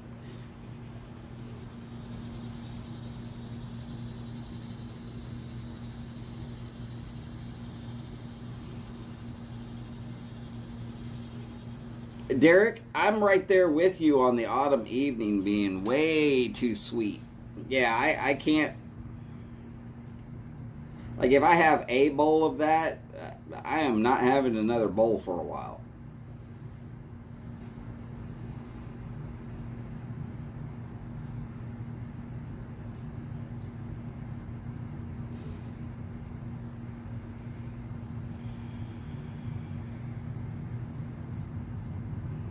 But the Sutliff rum and maple, which has a similar flavor to the autumn evening, is not too bad. Hey, you got to dry it for a little bit, but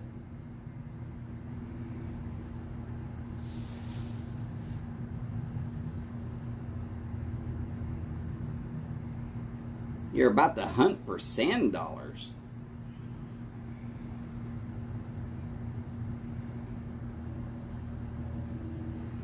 Martin, are y'all at the beach? I used to do that when we used to go visit my grandparents in Florida.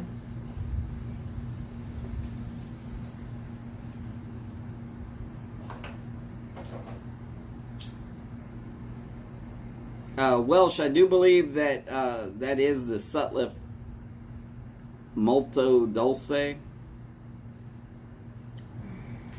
Yeah, it sounds like Rice Krispies. Snap, crackle, pop.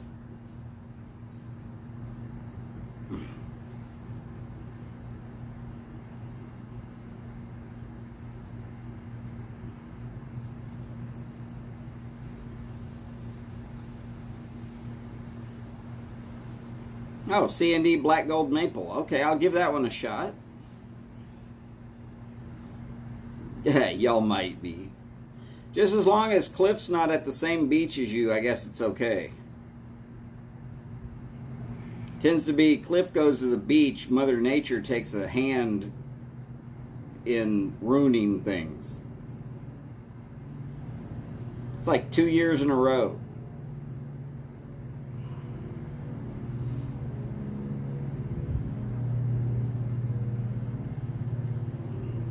Two Friends Chocolate English. I tend to stay away from a aromatic English because I still want it to be an English.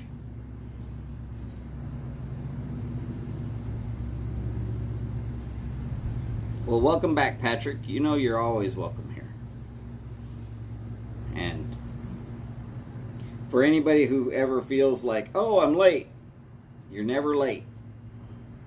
Tailgating is one of those things we do to hang out. We're just waiting for Robert, who needs to finish his meal. He said pork loin was in the oven. He's probably eating right now.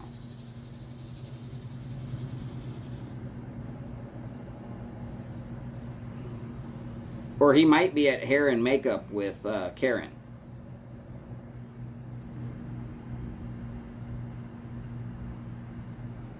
Only makeup for him.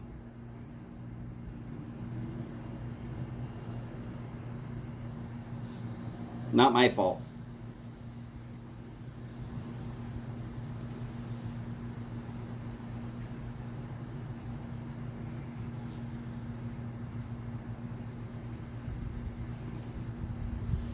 I mean, I've had some really crazy, interesting blends. Some of them I have gotten only because they were on sale. And some of them I have marked down, don't get this again.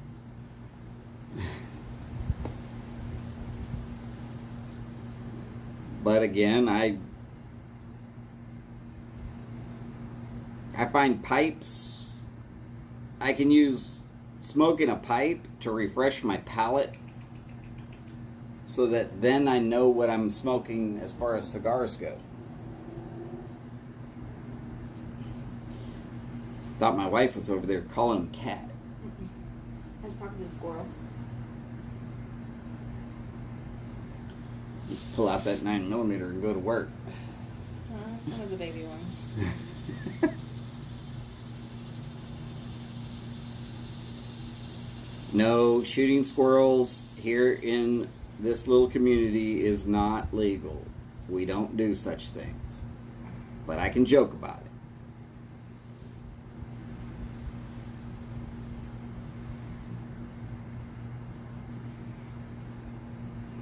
Patrick's going to be making some beef bone soup tomorrow.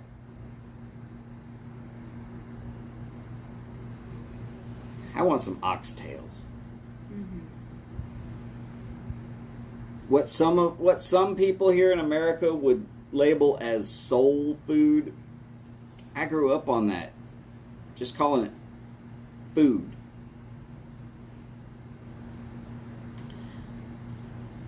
Derek, we call squirrels tree rats around here too. And my cats like to chase them. Well, 3 of the 4 like to chase squirrels. One of them, the one that's afraid of everything, he likes to chase these big freaking birds. It's a heron. Blue heron. It's actually called a night heron. Okay, a night heron. And the only reason I know that is because Phil from the Briar Report identified it after I showed it on a video.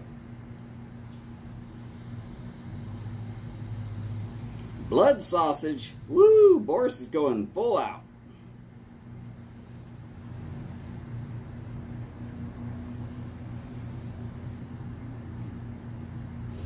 Oh, Derek, we're not talking about oxtails done faux style. I'm talking about oxtails done soul food style. With a big bowl of greens and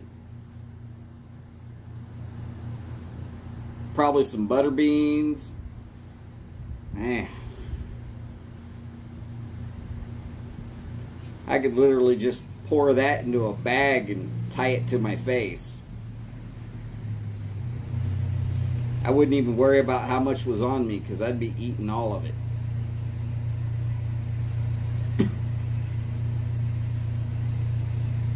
I'd have to give Gene Simmons a run for his money for the way my tongue would be trying to get every drop.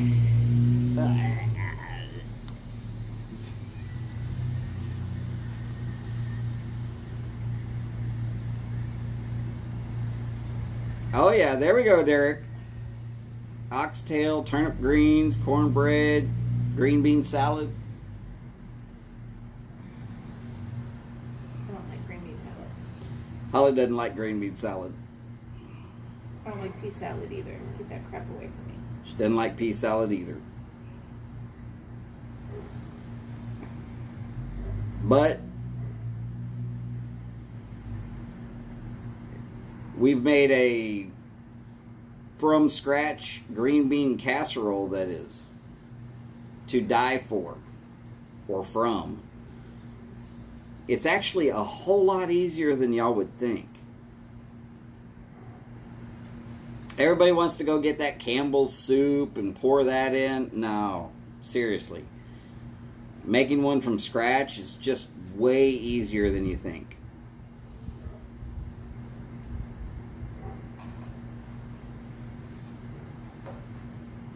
Patrick, yeah, I'm right there with you. The white rice to sop up all the gravy? Yeah.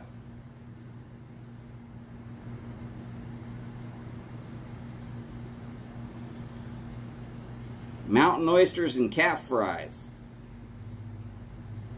Wow. As long as they're cooked right.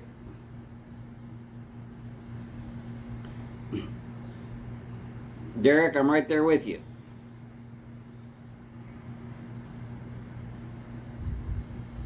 And Boris is talking about blood sausage with lingonberry preserve. I can do that.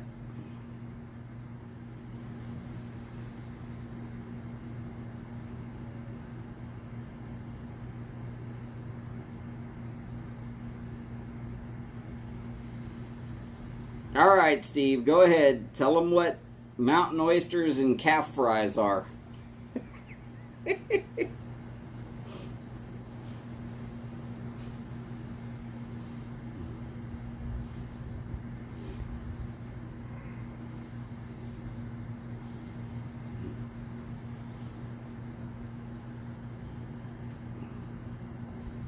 I'm not cooking them.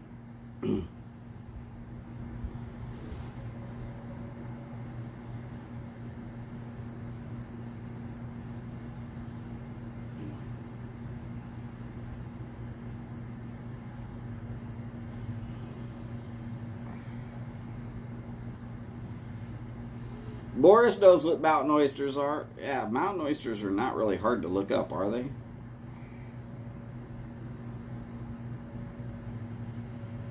Now, cow foot soup I'm staying out of. Just because I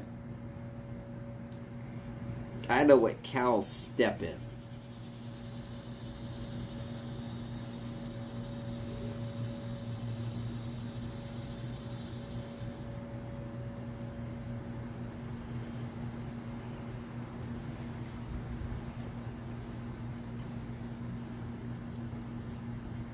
Yep. Steve's got it right. You're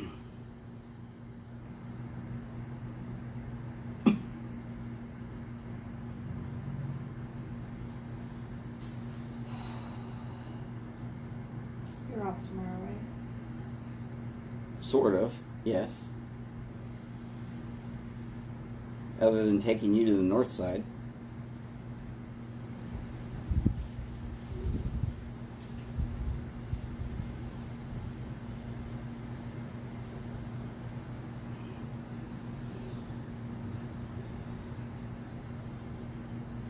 By the way, did you get that one bag of trail mix?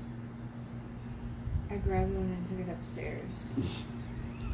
I just pulled it off the top of the fridge. Uh-huh. I knew it had to have been you. Yeah, it was me.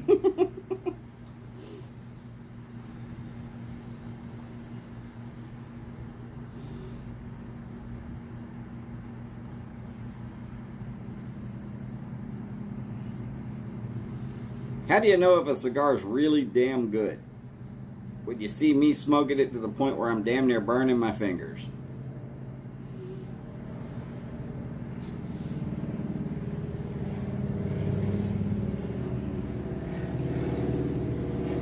Brunschwager on rye toast with onion.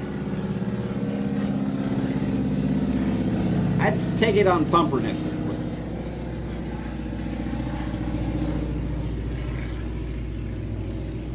And Boris says, "Welcome to the north side, Holly." She waved. The north side, N-O-R-S-E. No, north. She said Norse, N-O-R-S-E.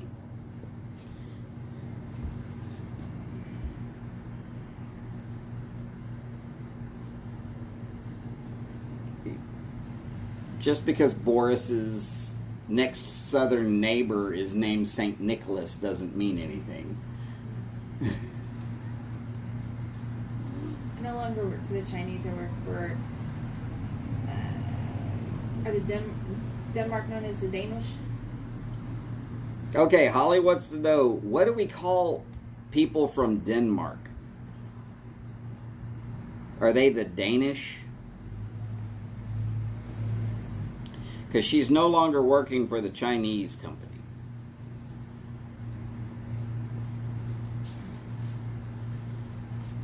Some of these people live right over there. Welsh Piper lives pretty much right there. Boris lives in Finland. Danish or Dane? That's what I thought. I work for the Danes. Okay, so Holly now works for the Danes.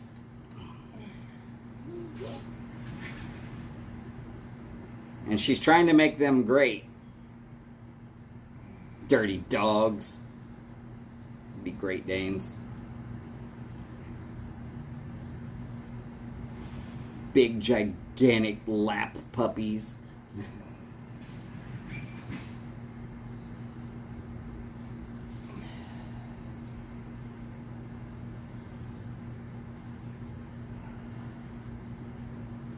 I am also pretty damn good with liverwurst.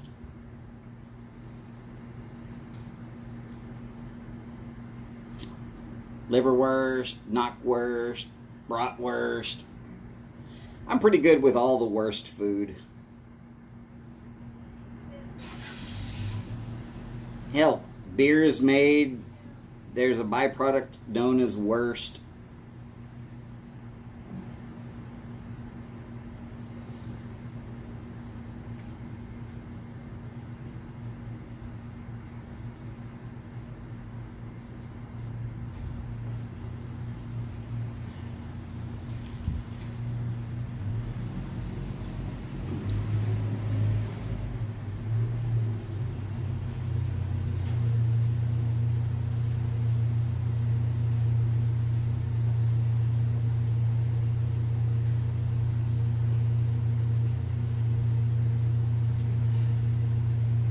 I guess the only thing I'm weird about, realistically, is sweets. Sweets and desserts, I'm strange about. I don't eat cake, for the most part.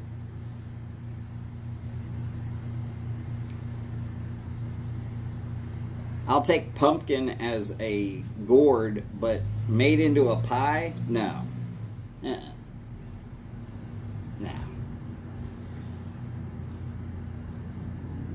And peach anything is bad.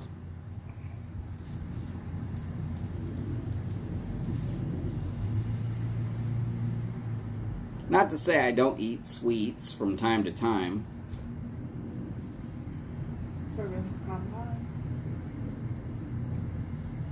I mean, pecan pie is one of my go-tos. Or as one of Holly's co-workers from South Africa says, pecanut pie. Pecanut pie. Pecanut pie.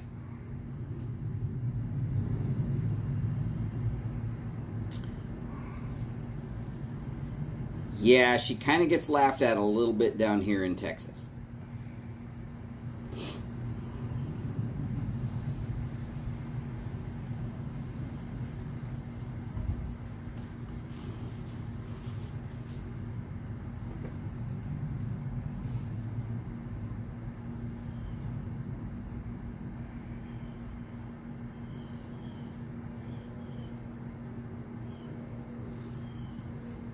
Derek, I'm right there with you on that. I mean, PBJs are okay, but yeah, a can of sardines with some crackers, a little bit of Tabasco, hell yeah.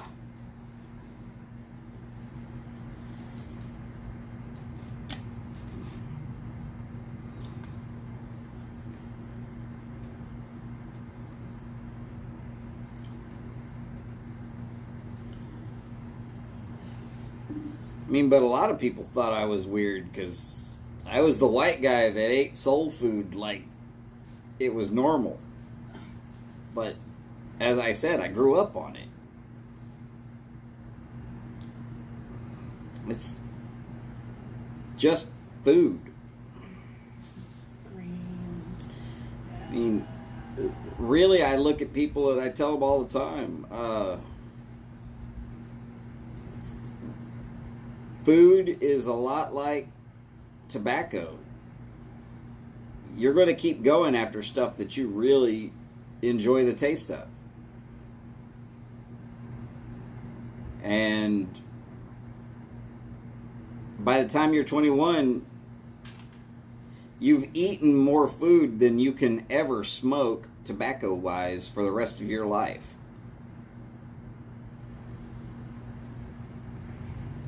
So you should have some sort of knowledge about what you like to eat.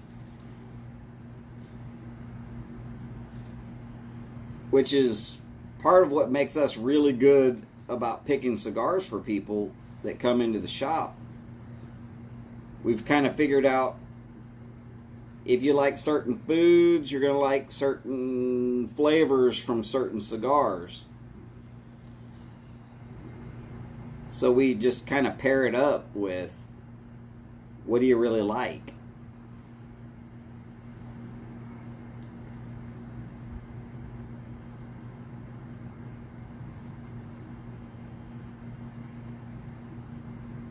Me, like a big mess of chitlins? Hell yeah, I like a big mess of chitlins.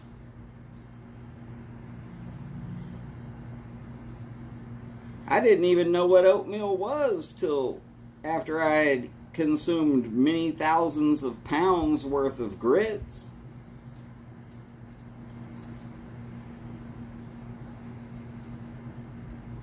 Not that chitlins and grits are the same thing, but they're served together sometimes. they are served together quite often, just saying. Shrimp and grits too. Oh yeah, shrimp and grits. Oh, just about anything can go with grits.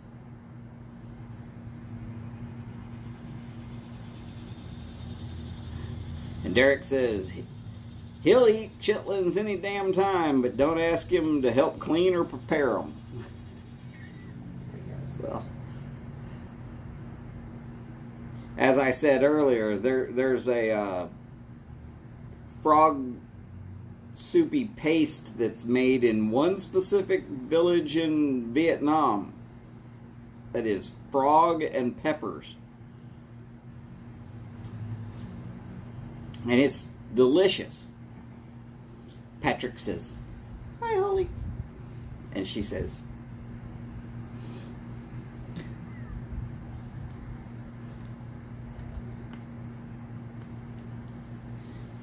and shortly after this, after we get Robert going, I got to put some shrimp and green beans in the oven to finish them out.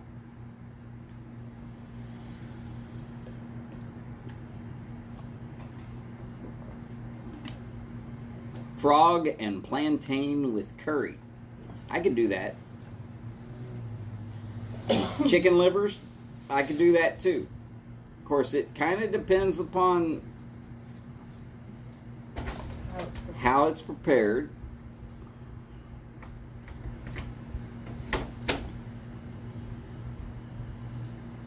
Martin, I think you're just trying to get me to say stuff that you know is just a bad statement. Sounds like something you'd find at Hazard.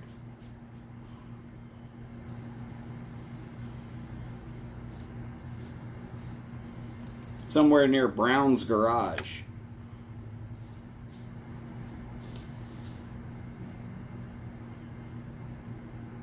Some of us got that reference, some of us didn't. I apologize to those of you who didn't.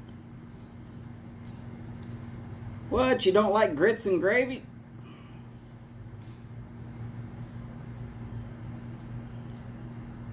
It's not my fault.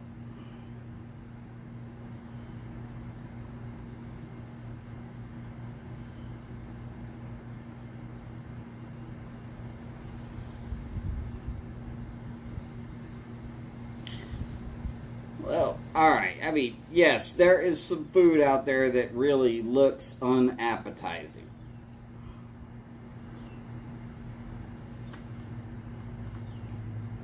Okay.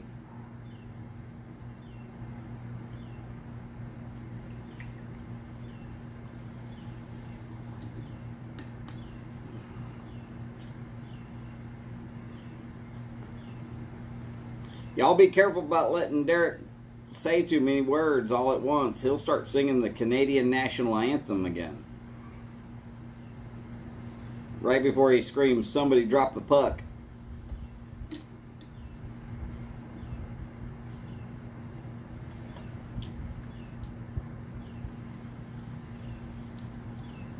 Oh. It's hot out here, people.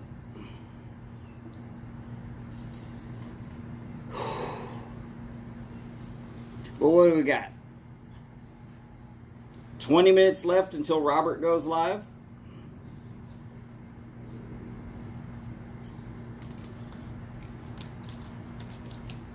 So any other cigar questions today, or y'all want to, you know what? Let's do a bowl call. Bowl call! I don't have anything to gong out here. Sorry about that. What are you smoking, and what are you smoking it in?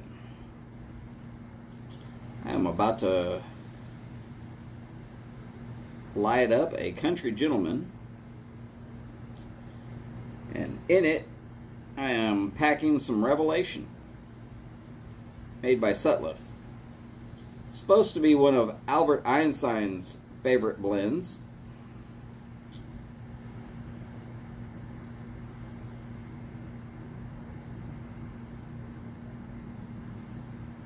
Oh, Boris, if it's 80 degrees, I know you're suffering.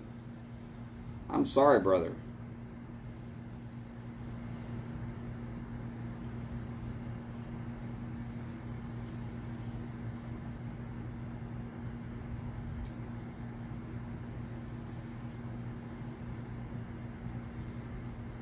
Well, remember, you got to light something up for your hanging out time with Robert here in a couple of minutes. So you might want to hold off a little bit. All right, and for a Kentucky and a Cobb, it's always a good choice, Boris. And Welsh has got Two Friends Celtic Mist in a Brogue 86 Champion. I had one of those pipes, and I think I left it on a tailgate that was down and drove off, and I'm fairly certain it is gone.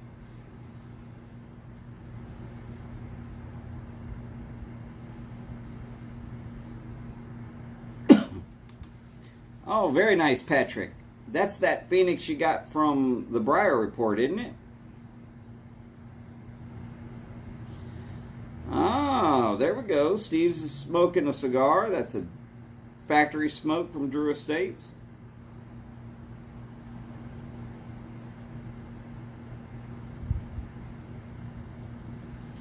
Ooh, 84 for several days inside your house. Wow. That just sounds miserable. That would be, for those who don't understand what Boris is saying, that'd be like it being 100 degrees or better inside your house if you live here in America.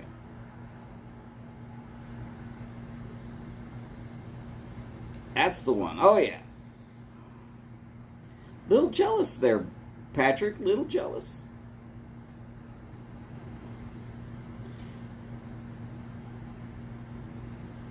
I am still looking at getting one of those.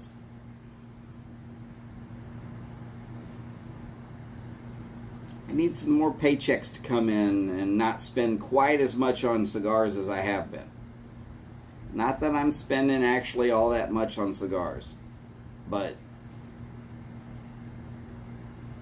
I do spend a bit on cigars. I don't get them for free. I still gotta smoke plenty of them while I'm at work. Oh, Boris, there's not a ceiling fan in this house that is not running 24 hours a day, 7 days a week for 9 months of the year.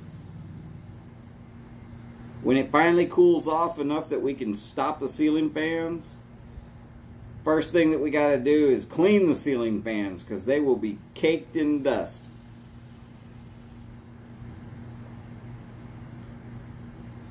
But you don't dare shut one off during the summer.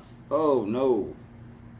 It'll take about 30 seconds and that whole room will be too hot to stand it.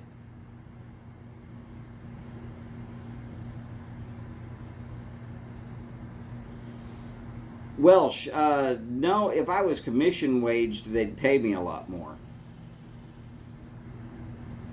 I regularly turn in some pretty big numbers. But I do make a commission. But right now, with the economy kind of in the crapper, people are not coming in and buying what they did last year. So with them not buying as much as they did last year, cigar sales all across America right now are down by about 30%.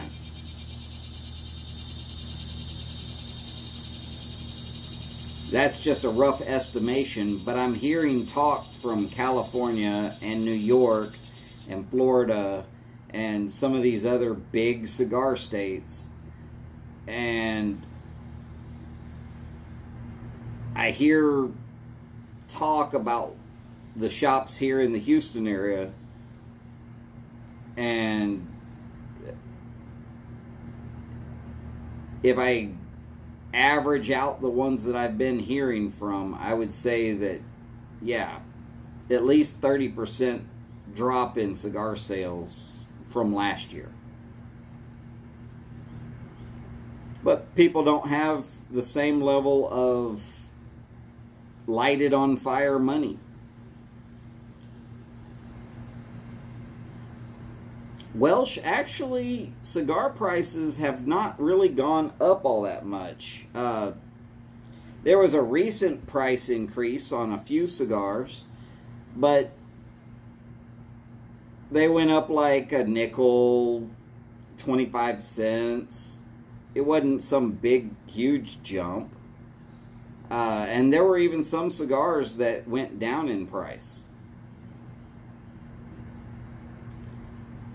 I mean, what am I supposed to tell you?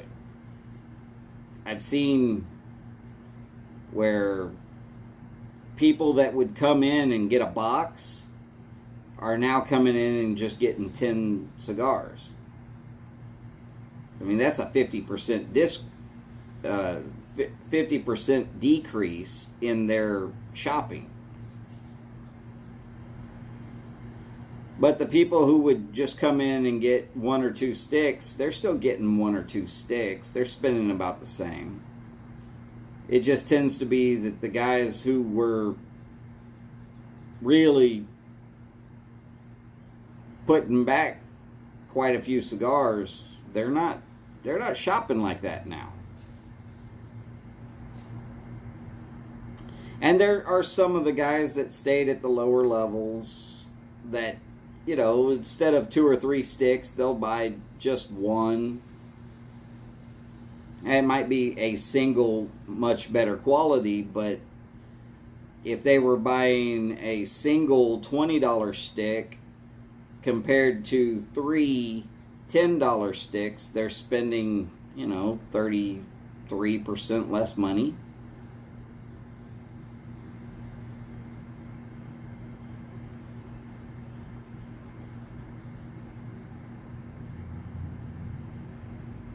Yeah, Patrick, cigars are crazy expensive up there.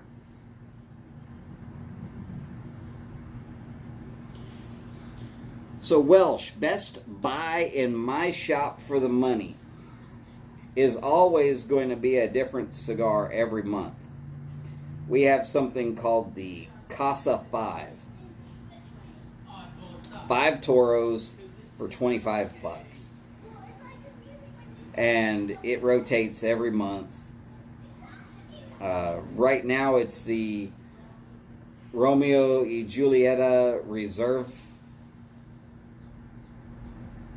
Has a brown band. I will make sure to show it to y'all on the next tailgate. Heck, I'll smoke it on the next tailgate. But yeah, for $25 for 5 cigars, that's really the best bang for your buck. Last month it was the Monte Cristo Platinum, which is a $12.50 stick that they were selling. You had to buy 5 of them, but it was 5 for $25.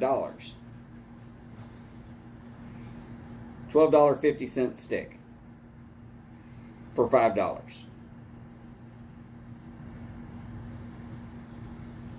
I mean, it's an almost untouchable price.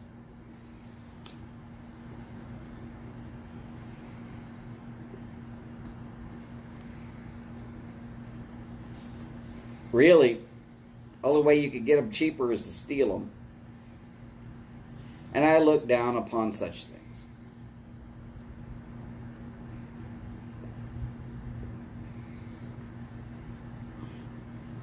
But yeah, we've got plenty of customers that will come in and buy nothing but those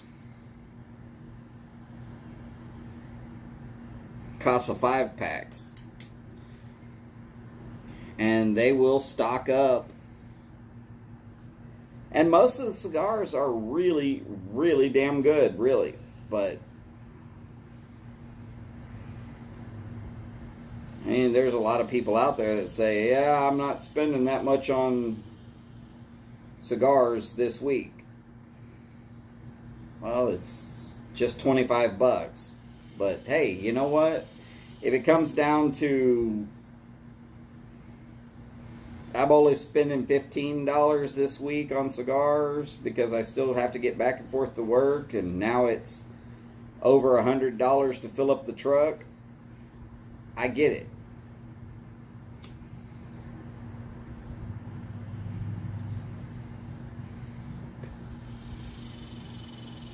Seriously, I wish I could sell cigars to all of y'all. Y'all would be getting them for cheaper, and my sales would go up.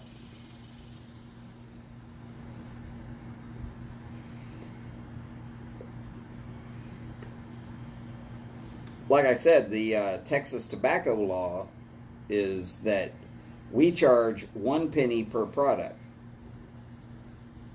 Now, here's the fun part of that. If you're buying a Casa 5 pack, you're paying 1 penny tax for 5 cigars. If you buy a box, which might be 25, 26 sticks, you're still paying just that 1 penny because you're only charged per your 1 barcode.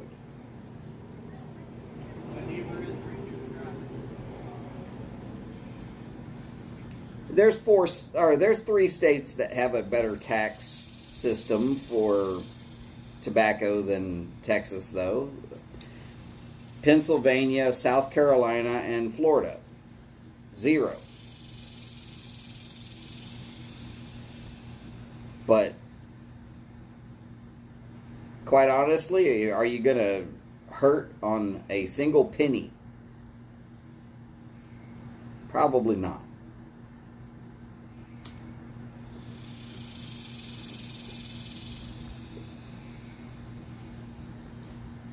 I mean, look at it like this. A Davidoff Royal, if sold in New York, is going to be $175.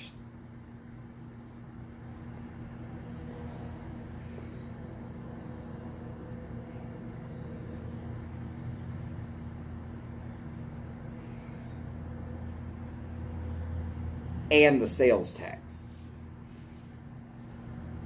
Here in Houston, it's $100 and a penny and the sales tax. The sales tax is not going to be $75.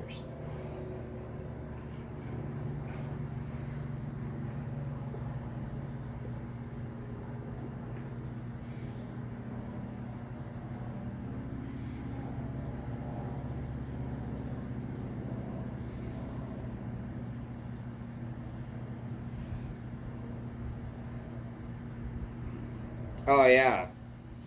Shipping costs to Europe right now are through the roof. Crazy. And Patrick, I mean, I understand completely what you're saying. If you're in there to buy cigars, that 1 penny, if you're feeling that 1 penny, you shouldn't really be buying cigars.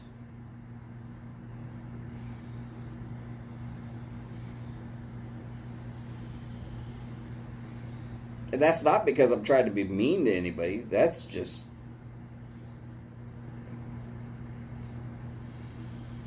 If a penny is really hurting you that much,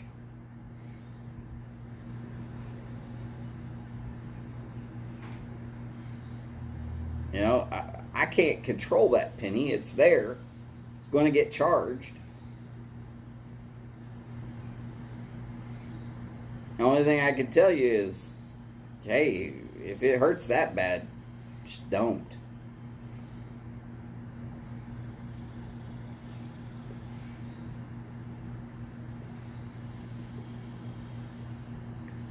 Howdy, Jose Golf Piper. Great to see you, sir.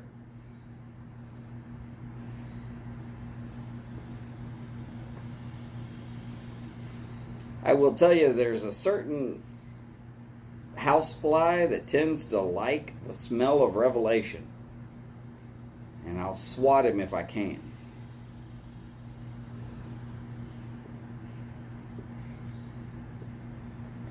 James, it did. Got it in the bank this morning. It should be available first thing tomorrow morning. And I will have that shipped out to you as soon as I possibly can.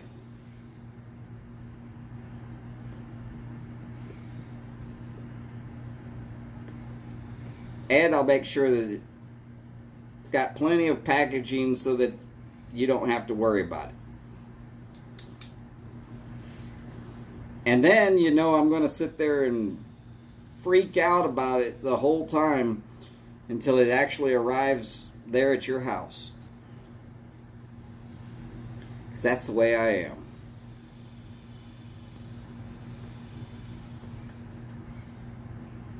Everett, I really like the Revelation, but it's kind of a cross between an English and a Balkan.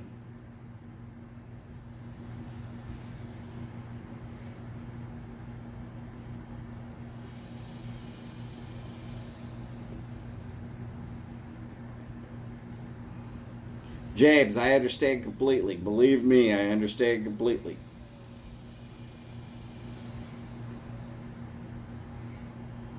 But it would have got here.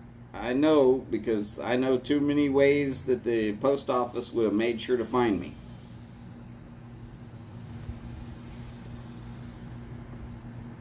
And I've been inside too many post offices. By the way, sir, how are you doing? Hopefully well.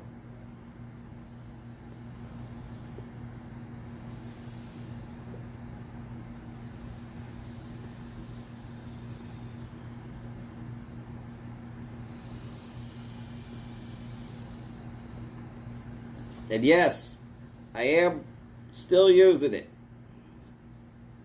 Goes with me everywhere.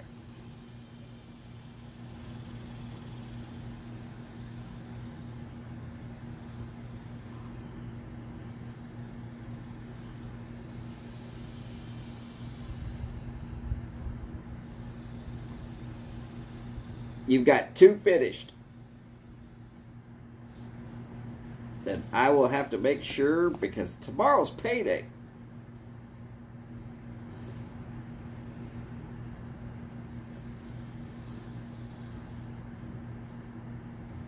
I will get with you on how to get you some money for at least one of those.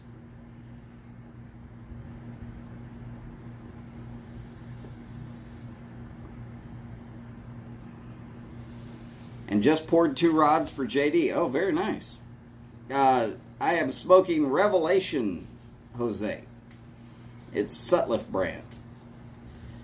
I like it better than the C&D Epiphany, which they also said is a nod to the Albert Einstein blend.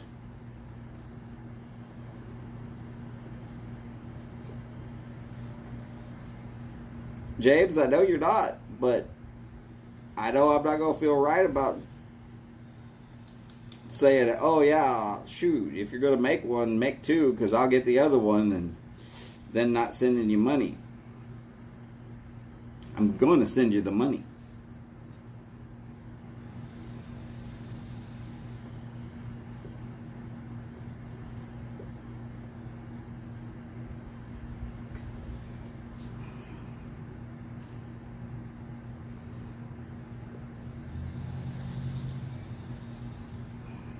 So I'm looking at the time. We got 1 minute, roughly, until Robert goes live. So I'd like to remind y'all all, first of all, take care of yourselves and each other. Do the best you can on that. Remember, you got to take care of yourself first. But as long as you're okay, then do what you can for everybody else.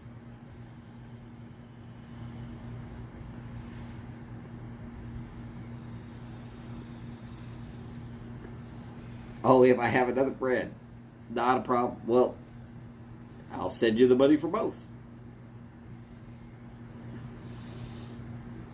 So, I just got a notification that Robert just went live. So, thanks y'all for being here. I really appreciate it. I've had a load of fun. It's never a time when y'all are here that I don't have fun. So, I appreciate it.